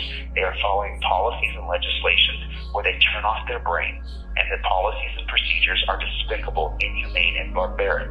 It's unprincipled, and it's wrong, and it's all being done for money, and it must change. If you are willing to print the truth about me, then I will do an interview with you from this dungeon. How come you haven't covered that Ann Zimmerman doesn't put people in jail for obstructing, and she put me here? I don't want to consider that we are dead in this country and the media is dead in this country and bought and paid for by politicians. However, it's getting worse and worse every day. It's time that the messages that I teach, the ideas that I espouse, are taught in the mainstream. I love people, life, children, and the sun. I don't belong in this dungeon. I'm innocent. I'm completely innocent. I ask now that the people listening to this petition the court, write on a piece of paper to release DeCastro now in the name of justice. You simply send it to Clark County Courthouse, care of Ann Zimmerman. I believe it's 200 Lewis Avenue. The editor will put the full address on the screen. I was cheated, and my freedom was snatched from me. I'm an innocent man in a jail. Thank you for your time. This is my daily journalistic update. My name is Chille DeCastro, and I'm calling you from jail. Thank you. World, today is May 15th, 2024. My name is Chille DeCastro. I'm a journalist who's been wrongfully imprisoned. I'm an innocent man who's been locked up in the Clark County Detention Center. This is my daily update for my journalistic endeavors. Thank you for listening. I appreciate it. I'm alive. I'm okay. My patience is a little thin. My personality is a little weary. I'm definitely, I guess you would say, ornery and a little bit frustrated. Every single day I go through this frustration thing, and we've done a deep dive into the judging of this particular incident, and the most recent statistic I have for you is that in the past 5 years in Judge Ann Zimmerman's court, I'm the only person who's been convicted of obstruction and sentenced to jail, and that's a fact. So really super interesting stuff to find out as we continue down the road of the research to make sure that we can file the proper petitions. As you know, when I get out of jail, I'm going to take some actions through the legal system the best that I can to try to get vindication and try to get justice through any legal means that I possibly can. I have received lots of your letters. A lot of you guys have sent me copies of the petitions that you sent in to the court, to the governor. I got your petition, Carl. Thank you. I appreciate that. The petitions that you guys are sending me that you sent into the court to release me and to the governor to release me are all very respectful and very above board. You guys are better writers than I would be, because I'm frustrated beyond all belief that I'm locked in this dungeon. But, I'll take Carl's, for example. He wrote to both the judge and to the governor saying that I should be released from jail because I have revealed that there's massive police corruption and police brutality in our culture. And it was very professionally written. It's just, that's what you want to do. You want to be professional as you can. I'm just kind of going through the grind here, and there's 55 days left until the appeal, so you can put that on your calendar, 55 days. And then the appeal happens on July 10th, 2024. I'm 99% sure that there is the motion is on my website on police laws.com. I will ask the editors to put that in my community tab, put the link for that in my community tab so you can take a look at it. You should read that appeal brief. It's pretty clear. So, I'm just fighting through. It's definitely hard. It's definitely challenging. This isn't a place where they're going to make men better. This is the place where they're going to make men worse. Instead of having a true educational box here that people can go and learn, they put people in their beds all day long. And so, as you guys know, I'm finishing this board game called Constitutional Law Scholar that's coming out. But then after I get that board game done and get it into the stores, and I want to get it to the big box stores like Walmart, Kmart, and wherever you get to buy board games. More than that, after that, I'm going to invent a box for jails and for prisons where people can become better men and better women through education, through math, English, applied sciences, philosophy, and linguistics. Those 5 topics. The thing is that about 30% of the people in this jail are completely illiterate. They can't read and they can't write. So with the news technology today, as you know, when you put captions on a screen, you see how there's a bounding box that covers the word. Today was a good day, and you see the bounding red box that goes over the white letters. Well, I have a vision to create an educational box for inmates, and I want to change inmates to segregated. I want to change incarceration to segregation, where people go live in enclosed apartment buildings.